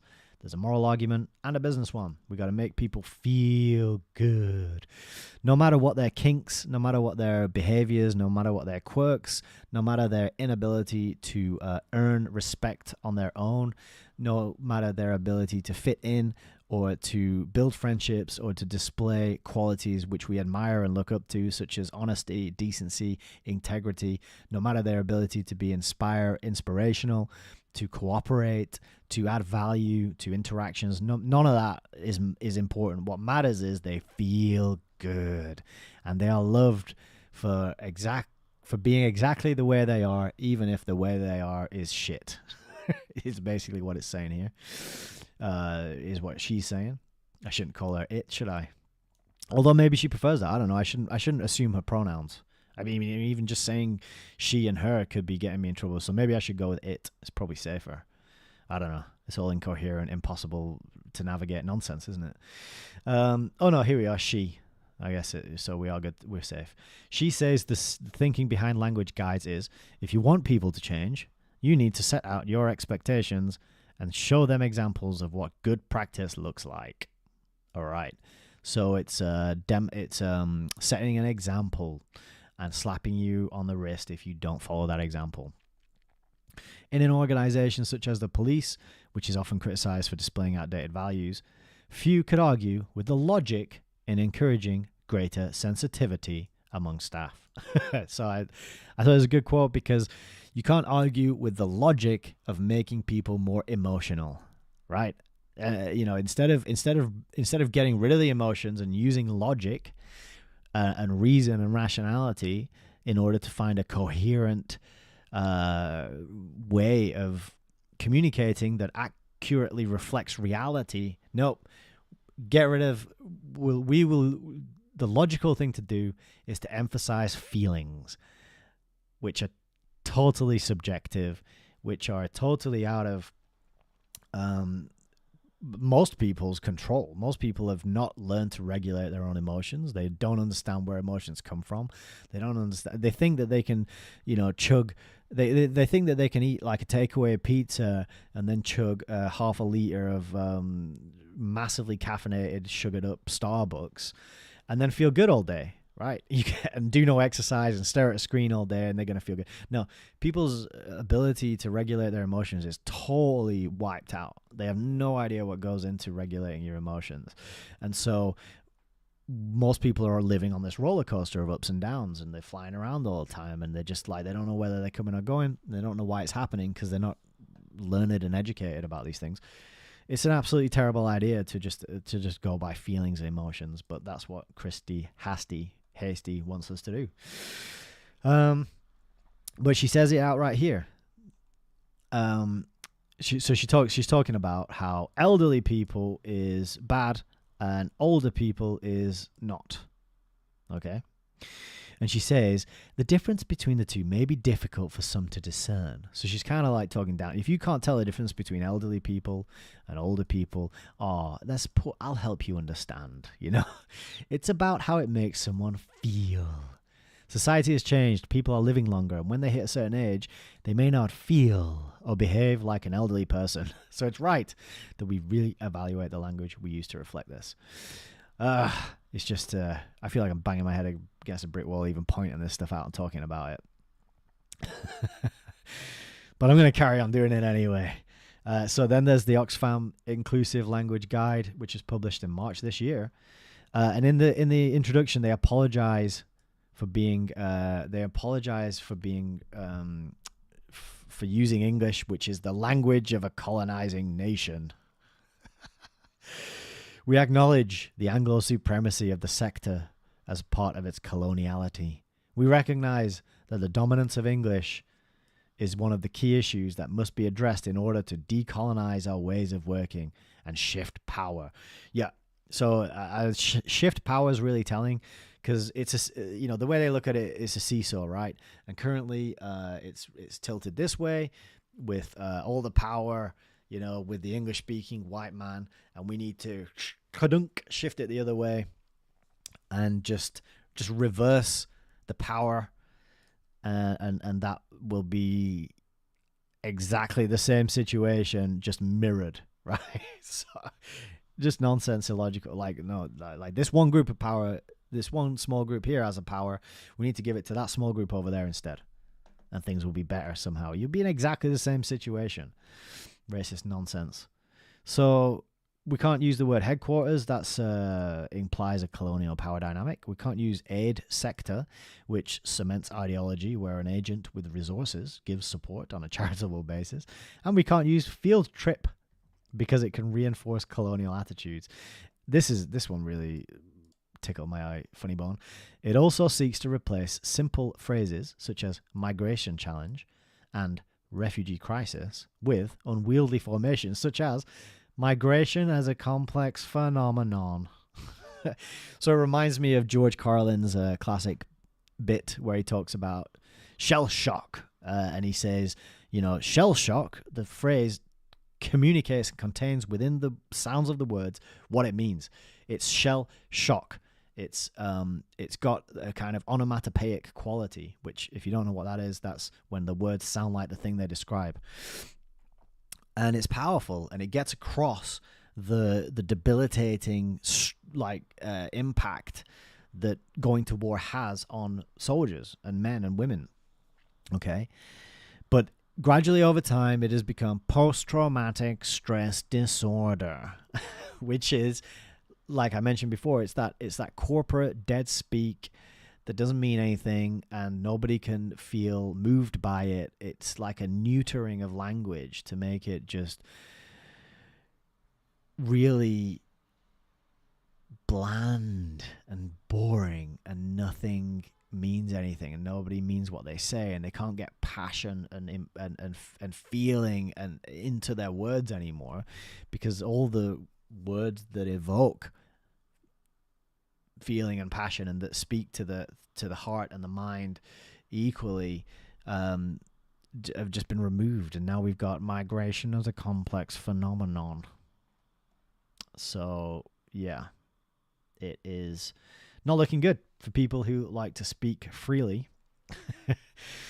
And again, she talks about research shows but doesn't cite the research, and again here, research also demonstrates, doesn't tell us what that research is.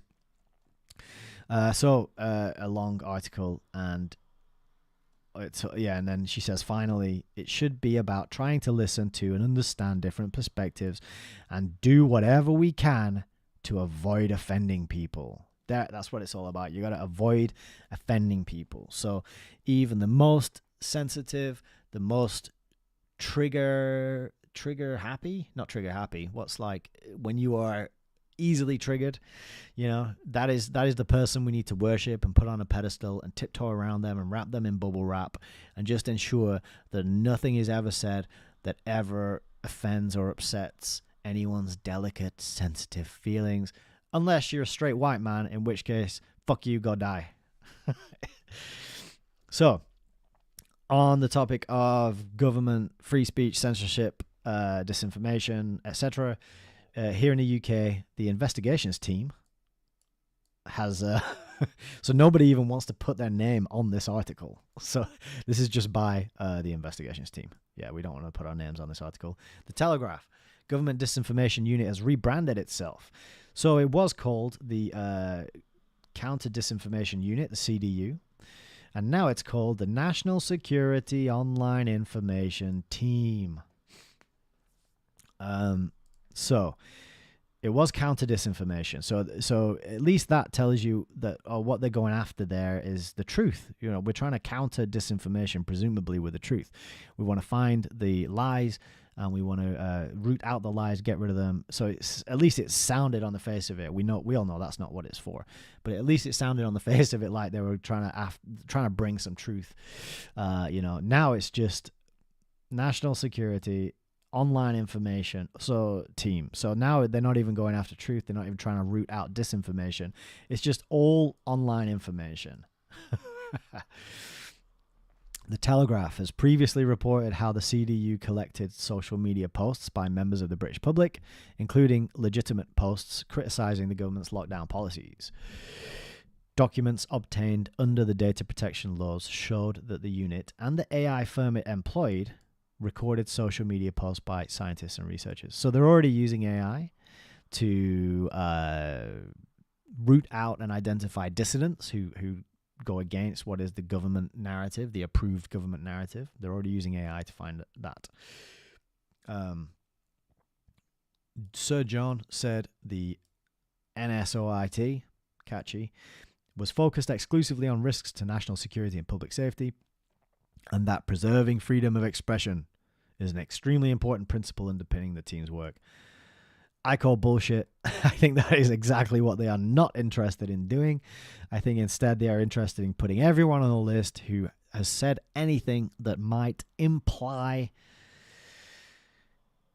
something that is not accepted, right? That's what this is all about. And it's getting people used to just having everything they ever do online being open to scrutiny and being open to the being visible to the government, who just loves you and wants the best for you. All right, so moving on with publishing. I got so much to get through, and where are we? An hour and a half into this. So we started talking about the schools, teachers self-censoring, and then the takeover of the newspaper by a foreign company. And now we're looking more at books, which is a particular, in case you haven't noticed, passion of mine, something I enjoy collecting and I love having and investing money in and building up my library. But this is a story from Spiked, which is all about woke books and how they are a flop with readers. So the publishing industry needs to prioritize quality over ideology if it wants to survive. So in an article in the Daily Mail, it's revealed that scores of woke books published by major houses have been flopping. As it turns out, publishers have been throwing money at books that no one actually wants to buy, and it shows that the mantra of go woke, go broke applies even in the publishing industry. So this, the example here is this book, Page Boy, which is written. It's a memoir by a famous actor who's transgender. Now, this actor has no reason to be famous. They were never a good actor. But they were selected to be a kind of poster person, a person who is on a poster for this movement. And so they used to be Ellen, and then they became Elliot. Or should I say it, just to be safe? I don't know. And she put out a book, and she was given $3 million in advance for this book, and it only sold 68,000 copies. And it needed to sell 500,000 to break even, conservatively, that 500,000, to break even. So an advance of that amount tells you the publisher thought the book was going to sell millions. So this is really good news. The market has spoken. The market doesn't want to read this nonsense. They don't want to read this bullshit. The big five publishing houses, that dominate the publishing industry are prioritizing ideology over quality. So this is the issue. It's like the main focus for them is to push the political ideology, the prevailing ideology that is in line, that is accepted, that is correct, and that they're doing that above and against their own business interests, which is just suicidal. It doesn't help that many publishers have started to outright reject books that go against the woke narrative, or those that have been written by white straight men. Yes, the only the only group on the planet that is safe to be openly discriminatory against, that is safe to be openly hateful against, is a white straight man. Thus, further reducing the pool of good quality works they can draw on. One senior editor says, "We flat out decided we weren't going to look at certain white male authors because we didn't want to be seen as acquiring that stuff." Again, reverse it. Just change that color. We flat out decided we weren't going to look at certain brown male authors because we didn't want to be seen as acquiring that stuff. Right? We flat out decided we weren't going to look at certain black male authors because we didn't want to be seen as acquiring that stuff. If it doesn't sound okay with the words brown or black in there, then it shouldn't sound okay with the word white in there. None of those formulations sound fine to me. They all sound racist, right? Publishers should put out books based on whether they're actually going to shift copies. Yeah, they should put out books based on reality, on truth, on the things that people most need to know about that are being hidden from them. The way the world works, the criminocracy that is in charge. Luckily, I've got a publisher who is doing just that to tell you about very shortly. But in the New Conservative, they're focusing on this book, Two Men and a Baby. So this is a recent book, In My Daddy's Belly, which teaches children that men can get pregnant, and that's just been published. I doubt that is going to be a best-selling smash hit. The cover of In My Daddy's Belly pictures two males looking at each other, whilst one of them is clutching what could easily be mistaken for a beer belly. The slogan at the bottom of the cover says, "The story of a transgender dad giving birth." This book is based on, so this is the publisher, the book is based on the heartwarming story about two dads eagerly waiting for the birth of their first child, and the parent giving birth just happens to be one of the dads. Written in a way that is accessible to children of all ages and easy to understand, it gives some basic facts about transgender dads giving birth. The one message it sends is, it does not matter what your family looks like as long as you are safe and loved. Right. Easy to understand. I wonder if that is actually true. I think a lot of children are going to be confused as fuck reading this kind of stuff. The book has been written with the intention of indoctrinating children and lying to them, says the article writer Jack Watson. And one reader's given the feedback, "What a disgusting, lying, demented book aimed at children." I think this is designed to confuse. I think it's really designed to confuse. And I think it's part of the depopulation agenda to interfere with and prevent people from having children. Because we don't need to have children because we can import people from other countries. So, I was a bit incredulous. I was like, okay, I'm confused about this. Two men and a baby. Daddies and fathers can have babies. Is this true? So I thought I'd turn to ChatGPT. And I asked ChatGPT, can men get pregnant? And they gave me this really long answer that I couldn't be bothered reading. So I said, answer yes or no, can men get pregnant? And he still gave me a really long answer, but he did say the answer is yes.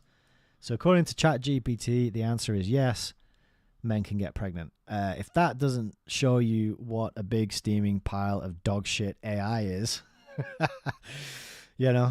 then I don't know. I think you are part of the scientism cult, and you believe that the holy grail of AI is going to save us all, and you've never seen the Terminator films. So I persevered a little bit, and I said, can men who are not transgender get pregnant? Answer yes or no. ChatGPT says no. Are transgender men really men? Answer yes or no. ChatGPT says yes. I said, do they have the chromosome configuration that men have? And it gave me a long answer that I couldn't be bothered to read. So I said, answer yes or no. Do transgender men have the chromosome configuration that men have? No. And that's what it all comes down to. Some of us humans have sperm. Some of us humans have eggs. The first is men. The second is women. Man plus woman equals child. When you interfere with this basic reality, fact of reality, as the creator designed things to be, when you interfere with this, when you teach all this confusing gobbledygook, silly, woke nonsense, what you do is you interfere with that process of man plus woman equals child, which is what's under attack when you come down to it. Not for everyone, though. Not for all human beings on the planet, just for some of us. So this is something. This is the author of the book that didn't sell. But I don't think this person gives a shit because they've got 5 million in the bank. So another article here from The Spectator on the same topic about woke publishers. In recent years, we've seen staff at Penguin Random House in Canada protesting after being asked to prepare a book by Jordan Peterson, and employees at Hachette refusing to work on J.K. Rowling's latest volume. So all these employees are, they have their feelings, their precious feelings are being hurt because they've got to work on preparing books by people they disagree with. So this is what they want. They don't want anyone to be able to disagree. They want to get rid of the ability to have a discourse on a topic and people to hold different opinions. And, if you disagree with me, that hurts my feelings, and I'm going to call the police and have you arrested for the implied violence and hatred against me that your message constitutes, right? This is where we're heading very quickly. And just a few more quotes as well about how the publishing industry is losing out because they're trying to push an agenda instead of trying to serve the needs and the desires and solve the problems of their audience. So that's a lesson for all aspiring business owners out there. Okay, so next article was Fast Company. I haven't read this website before, but this headline stood out to me. Ebooks are fast becoming tools of corporate surveillance. A new report reveals that the world's largest publisher may be selling readers' intimate personal data to the highest bidder. 3 in 10 Americans read digital books. And in fact, Amazon's Kindle held 72% of the e-reader market in 2022. And if there's one thing we know about big tech companies like Amazon, their real product isn't the book, it's the user data. Yeah, absolutely. All these big corporate conglomerations and international companies, they are selling you. You are the product, especially if it's free, right? Facebook, Instagram, Twitter, I think you might have to pay for that now, or maybe there's a free version. YouTube, all of this stuff is you are the product. Your habits, what you're looking at, how long you watch a video, how fast you click, where your eyes go on the screen. It's all monitored because every device has a camera pointing at you, right? So it's all monitored where your eyes go on the screen, which part of the screen your eyes brush over, which part they're drawn to. It's all data collection and gathering. They know if you are sitting on your toilet watching a video, sitting in your office, on the bus, whatever. It's all data collection, data gathering for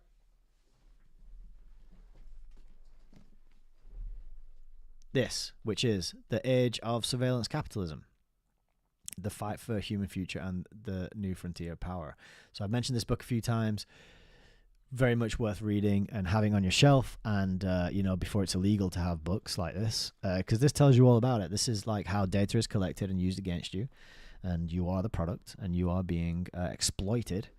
But yeah, ebooks. So you might think, oh, it's really good having a Kindle. I can read. I can carry around 1,000 books, and I can read them. Well, it's surveillance. It's more surveillance. They want to see how far into the book you get, which quotes you linger on, which bits you reread.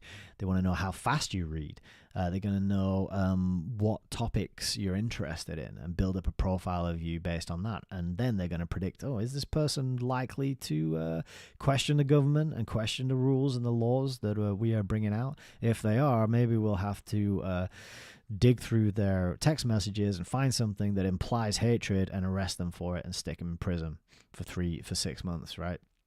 This is where it's all going. So even ebooks and e-readers and digital books are leading into it. So I wanted to highlight this article and bring this to you as a very good example of why paper books and hardback books and real physical copies of books are worth getting. And you know, I fully expect this book collection of mine to become outlawed at some point. And I don't say that like to be, you know, like, okay, firstly, is there historical precedent? Well, have books ever been burned in the past? Right? That's question number one. Answer, yes, obviously they have. So there's historical precedent for books getting people in trouble and getting people arrested. Two, is there a push to censor and change what's in books? Yes, I've covered that on my show, Roald Dahl, James Bond, Ian Fleming's James Bond books. They're being censored and rewritten and corrected with words removed from them and words added to them to make them safe, to protect people's feelings. So it's happening, right? Censorship is happening. They're coming after digital books, and these can be, the thing about digital books, they can be edited in real time. So you can have a digital copy. It can be removed from your computer, or it can be edited. If it's just stored on a hard drive connected to the internet, it can be deleted, it can be edited. And that's no good. Whereas if it's here, physical, sitting in your house on your shelf, you know, as long as you have some security at home and you've got you've taken care to protect your home, and you know, you haven't got any leaky pipes or fire hazards or any of these kind of things, then nobody can come and take that away from you, and nobody can edit it, and it's there to refer to and learn from and point to as evidence for what's going on when you're discussing issues with people, right? So this article is worth diving into and learning from, because it's saying the incentives to exploit the data of readers are the strongest they have ever been. Yep. So it might seem so convenient and handy and useful and very easy to have electronic books and digital copies and digital readers, but it's all part of the surveillance grid, it's all part of the data collection grid, and it's all being used against you. Yes, you watching this video right now. So let's get on to the solutions part of the video, and then we'll wrap up, which is not too bad. I'm coming in pretty well on time. We've got about 10 minutes left. So this is the free press for free people. Are you a free person?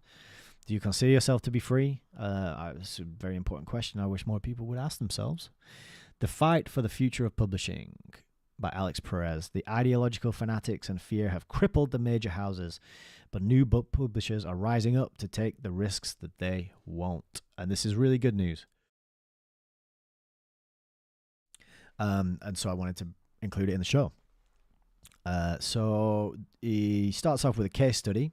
Ellie Griffin, she's a freelance writer in Salt Lake City, published the first installment of a new fantasy novel, Oblivion, and she published it on Substack under the title We Will Create a More Beautiful World.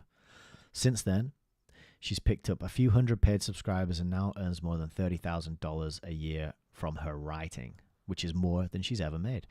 Now, this message, we will create a more beautiful world, this is the message that mainstream newspapers do not want to put out there. This is a message that mainstream book publishers do not want to put out there. Nobody, nowhere, nothing, no how in the mainstream is going to put a message into your mind that we can create a more beautiful world, that we can regenerate things, we can improve and uplift. And they will put this message out, but they'll tell you the way to do it is to censor people and to gather all this data and information and to bring in hate laws and to protect people's feelings. And they'll kind of steer you off into this cul-de-sac of ineffective tyranny, which leads to tyranny, ineffective action, which leads to tyranny, and hijack that, right? The actual genuine message about how to create a beautiful world and how to make things better and how to act morally when you are surrounded by degeneracy, when you're surrounded by deception, it's really hard to find that message. You know, I would like to put out that message and I would like to encourage people to bear that in mind. But it's really, at this point, you've got to go outside of the mainstream to find the good, nourishing, nutritious sources, information sources, right? And so this is a good article because we're finding out that there is success to be had outside of the mainstream. And this Ellie Griffin is one such person who has managed to do that. So the other advantages of what she's done, she has serialized her novel on a newsletter, means she can include her 11,000 subscribers in the creative process. They can comment on each chapter, and she says, I'm crowdsourcing my wisdom from them. Mega. This is really good. This is like, okay, I'll get an audience, and then I'll see what my audience wants, and I'll cater to that audience to satisfy their needs and their wants and their desires, rather than coming in with a pre-approved agenda from the top of the pyramid in our society, what they want to push, what they want to seed into the minds of impressionable young people, rather than that, which is obviously super evil. So there's other authors going on to Substack, including Chuck Palahniuk, who wrote Fight Club, and Pulitzer Prize winning Junot Diaz. But the real meat of this article is about parallel publishing. And it's not just publishing that we need to do this. This is a lot of our systems. We need parallel banking, parallel food production. Parallel publishing is just one of those. But it's really critical that people start to think and ask questions about, where's my food come from? What happens if suddenly the food is not in the place where I usually go and buy it? What happens if there is suddenly an electronic system in place which prevents me from accessing the food where I usually buy it, and without presenting some sort of QR code, some sort of proof of that I've had my medical procedures this month or whatever. These things are rapidly being built around us. These systems to implement these kind of situations are being rapidly built as well. So parallel publishing is a really good way to educate and learn and inform and spread the message, right? So good article there on parallel publishing, worth checking out.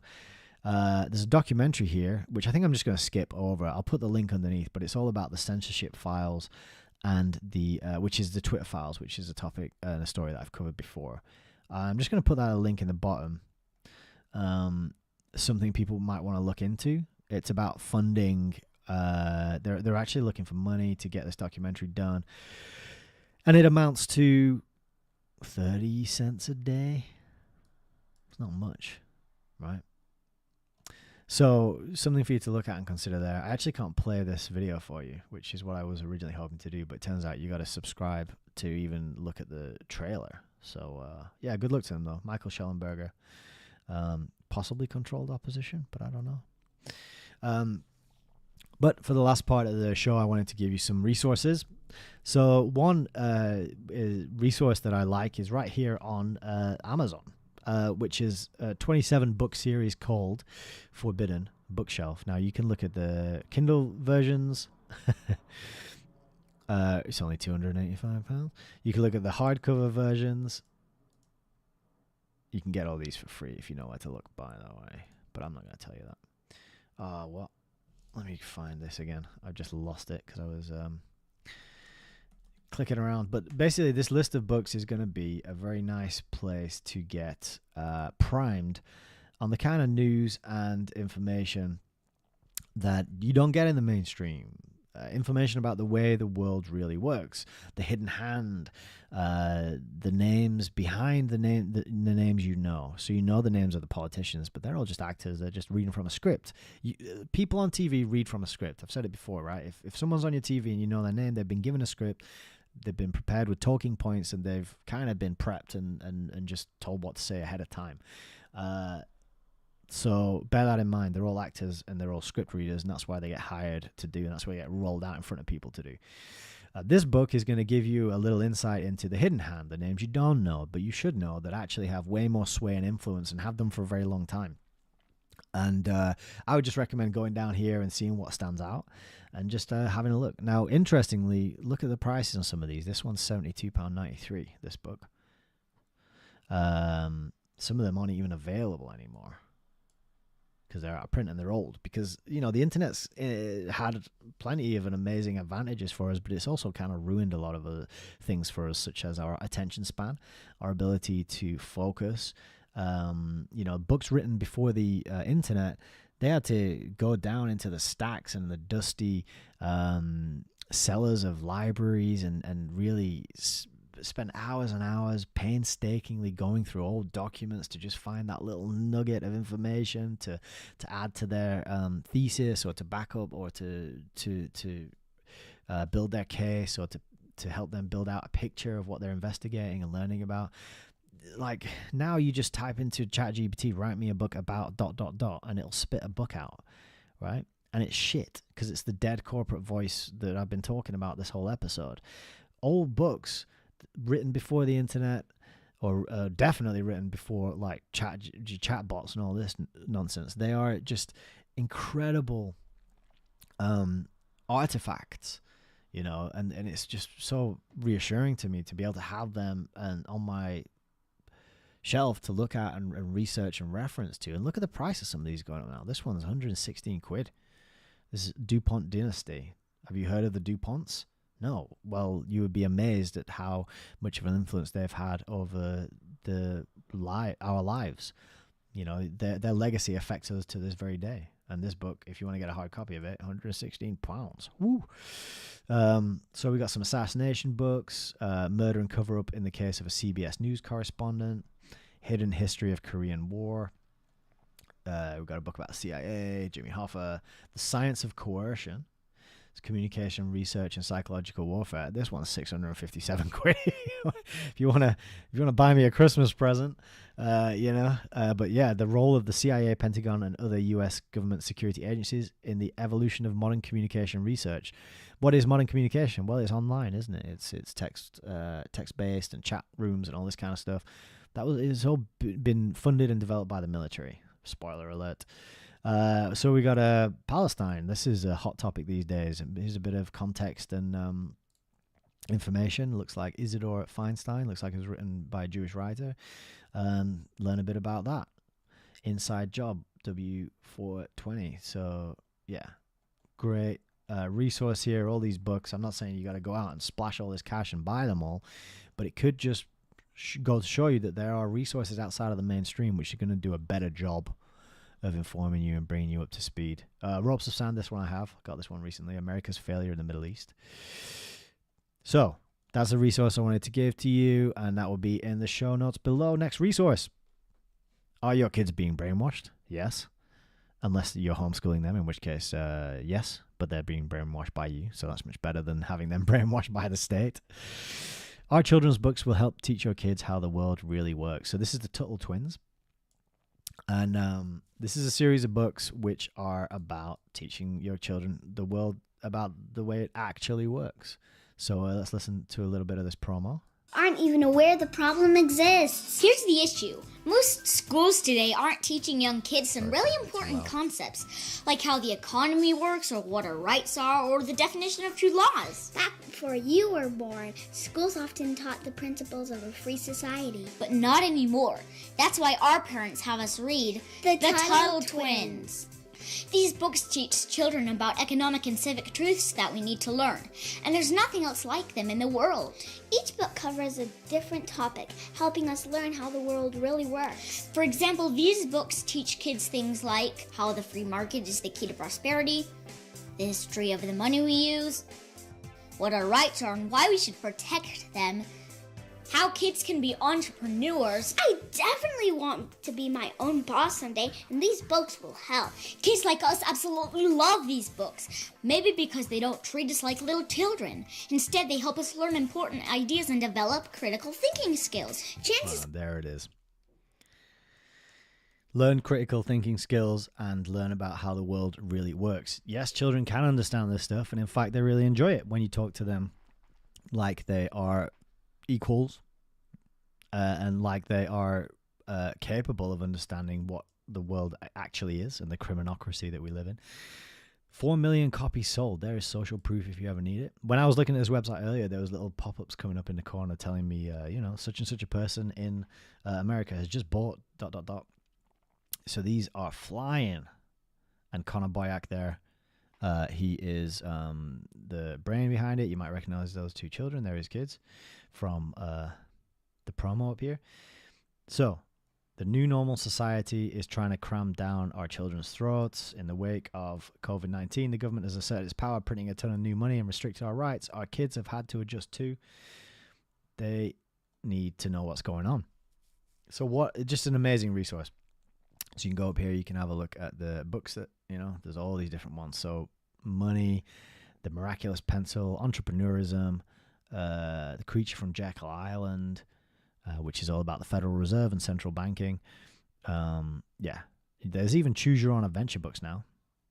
And every now and again, they have like bundles where you can get a whole bundle of stuff for a massive discount. They usually come up like summer, Christmas time, these kind of things. So wonderful resource there for the Total Twins to use with young people and to, counteract this woke publishing that is going on. You just gotta let that go and oh, there you go, somebody just bought it. Jesse in Kent, USA, you are live on HEYS Reviews Lives. Good on you for supporting such an admirable effort to actually teach and educate children, because they are the future and they're the whole reason that any of us do anything when you actually boil it down, unless you're a solipsist and you're just full of yourself.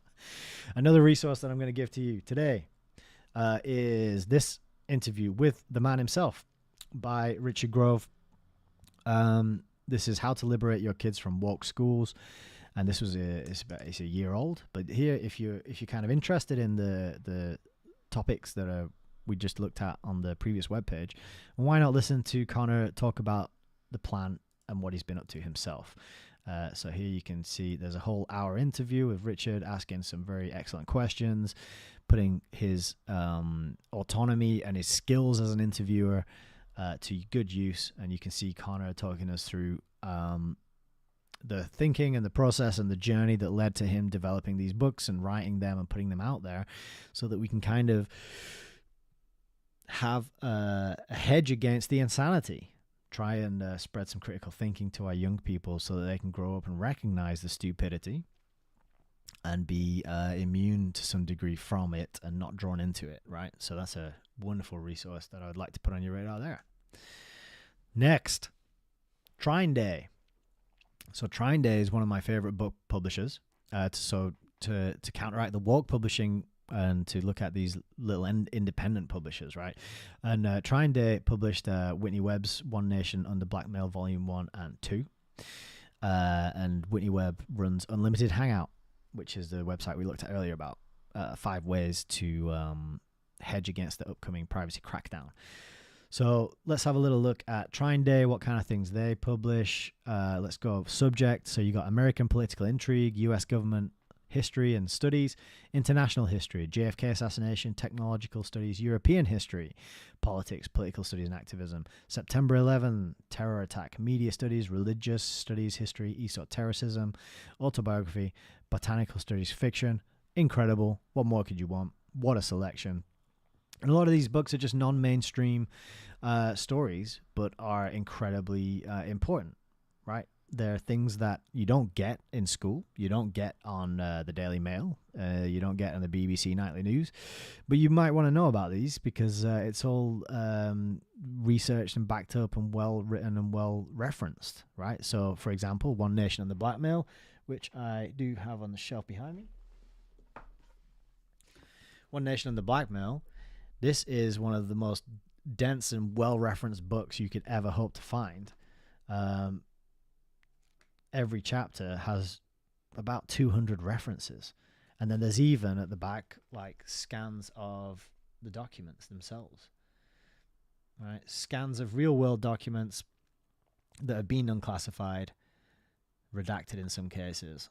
So if you want to actually look at evidence, and you want to actually look at real-world investigative reporting that gets to the truth and names the names, then you got to read a book like One Nation Under Blackmail, Volume 1, published by Trine Day. And I got a host of other books published by Trine Day that I won't bore you with right now, but this is one I've wanted to get for a while, Barry and the Boys, which is the CIA, the Mob, and America's Secret History, by Daniel Hopsicker. Based on the author's 3-year-long investigation, this account exposes the story of lifelong CIA agent Barry Seal. And I believe there was a film made about this, which was kind of whitewashing this guy. I think think Tom Cruise played him. So this is a really good resource to stock up on good information while you are still allowed to buy books and have them. You can learn about 9/11, all the crazy questions that are still unresolved and unaddressed around 9/11. Then you can go to, let's see, the Wall of Heroes. So these are some of the investigative journalists who've come and gone over the time. Oh, sorry, I wasn't showing my screen properly there. I was showing you the Wall of Heroes in Trine Day, and then I was just looking at some of the upcoming titles as well. So Trine Day, very much worth reporting and having a look. This is a great place to get some learning done. What else have I got for you? The Light. So this is a newspaper in the UK, which is free to download, and it comes out, I think, monthly. And The Light is telling lots of people about what's actually going on. It's the stuff that's not published in the Daily Mail, which is soon maybe controlled by another country, a foreign interest, an outside interest, right? The Light is produced here in the UK for UK citizens, and it is going to tell you all sorts of interesting things that you're not going to get from the BBC or the ITV or the Channel 4 news. Believe it or not, those institutions exist to hide things, not to reveal things and teach things. They are there to occult information. And so independent publications like The Light, they will help you get at the actual information that is being hidden from you. And Dr. Vernon Coleman, he says, brilliant paper, congratulations. Make it weekly. Clive Menzies, The Light is a vibrating beacon of great power that is resonating with a fast-growing audience. Good to see. One of the things I really liked here on the Downloads tab is the center spreads. So each time they have a center spread packed full of information. And we'll just have a quick look at this one here. So what they really mean by net zero. And you've got a timeline at the top, and you've got all the different areas that this is going to affect and what they are trying to do. A world with no airports or shopping for the masses, beef and lamb gone, along with those who farm it. Private transport, small and all electric, heat pumps for all properties, no more gas appliances, and smart meters in every property. They want you poor, cold, ill, unable to travel or work freely, and dependent on their system, all in the name of saving the earth. Right? Learn about net zero before you start talking about it as though it's the greatest thing since sliced bread. And, I don't know why people say that. Sliced bread's shit. I don't like bread. Anyway, last thing for today's episode, and we're on 2 hours, 10 minutes. I'm sorry, everybody, but I appreciate you sticking with me, is an article by Gad Saad, and he's writing about the progressive diversity cult that is killing the West by 1,000 cuts. I won't go through it in any detail, but I wanted to provide this as a resource because it gives you the terminology and the words you need to be able to talk about to describe what's going on. Right. So one of the criticisms I had was that I often say they are doing this and they want that and they want you to do this. And, I can name names or I can just lay out the plan and then we can come up with better solutions and better alternatives. But as I mentioned before, you've got to have the vocabulary. Otherwise, you can't think about a thing. You need to know what you're talking about. And this is a really fantastic article because it just gives you the issues in a handy dandy little list. So one is postmodernism, and if you don't know what that is, he explains it for you over a couple of paragraphs there. But postmodernism says that there are no objective truths since all truth claims are tainted by subjective relativism and personal biases. So this is one of the stupid pieces of nonsense that people need to ridicule and laugh at and just kind of argue against and dismantle. No objective truth, right? Subjective truth is ridiculous. Subjectivism is ridiculous. The DIE cult, which is diversity, inclusion, and equity. We should not be hiring people based on their skin color, sexual orientation, ethnic heritage, or gender orientation. It's like you should go without saying, right? But no, it has to be said. So we got postmodernism, we got the DIE cult. Cultural relativism also is what we're up against, and that needs to go. These are the things that are getting taught in our schools, by the way. These are things that necessitate books like the Tuttle Twins and the Light Paper as counterweights to this nonsense that young people are being taught. Suicidal empathy. So, according to the tenets of progressivism, criminals are victims of society. Hence, to severely punish them for their acts presumes that they have personal agency. Heaven forbids. Yeah. So this is the kind of thing of like, you have to have endless empathy and compassion for people from different places, from poorer places, from outside the country, and you need to let them in and shower them with benefits and bonuses and a nice, easy, happy life while suicidal empathy. So watch out for that. Point it out and laugh at it, and dismantle it wherever you see it. So that is the final thing I wanted to give you today.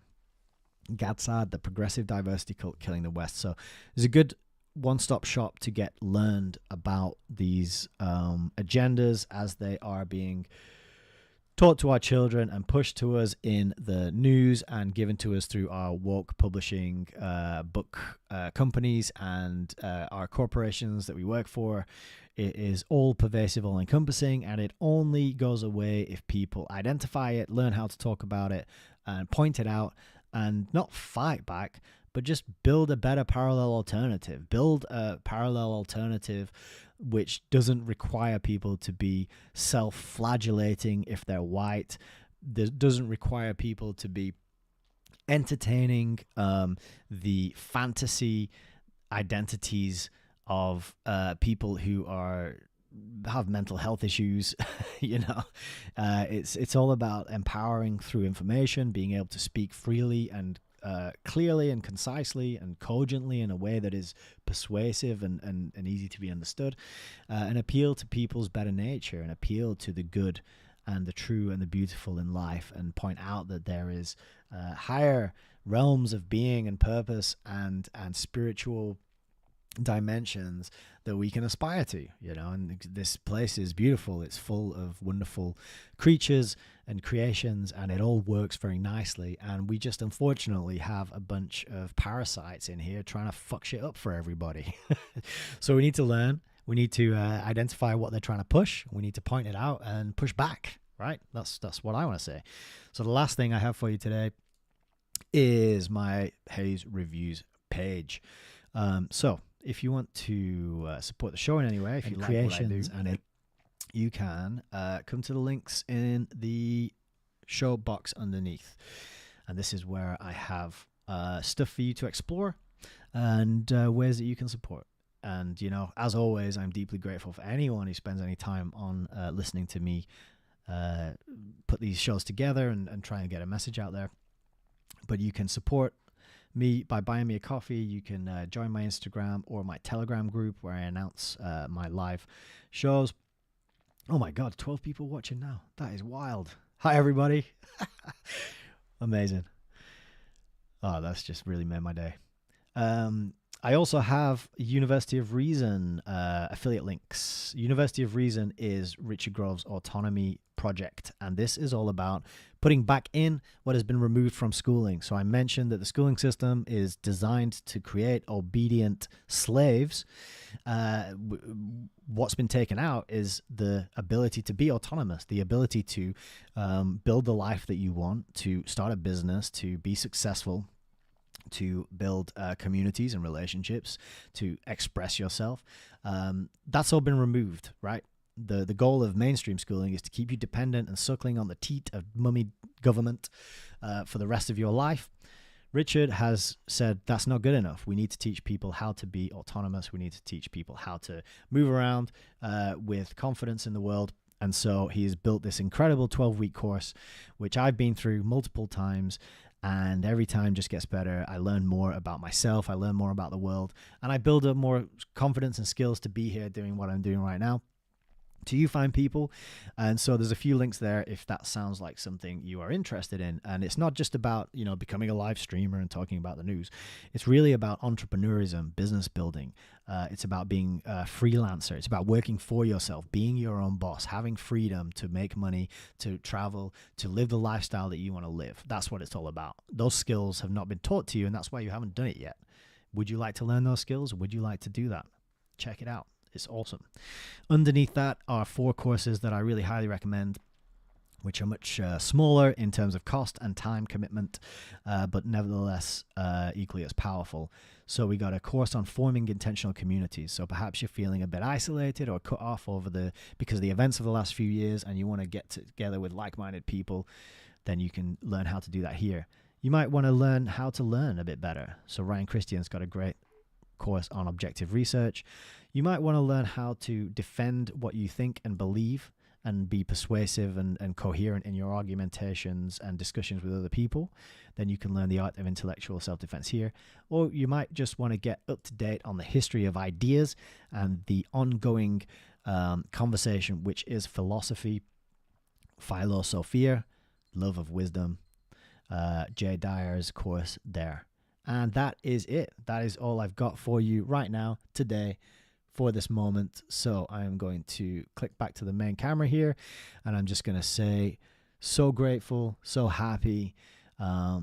Thank you so much for being here. I'm deeply honored that anyone would hang out with me for this amount of time to check out what I'm doing. So good luck out there. It's Christmas time. Go and enjoy it. Put your feet up, relax, spend some time with the people you love. Spend some time reflecting on the year, how it's gone. Look ahead to the new year. I'm going to be here doing what I do, trying to bring you some perspectives and some resources. And until the next one, I will bid you adieu and just thank you once again. Absolutely blown away. This is awesome. So with that said, Merry Christmas, Happy New Year. Don't drink too much eggnog.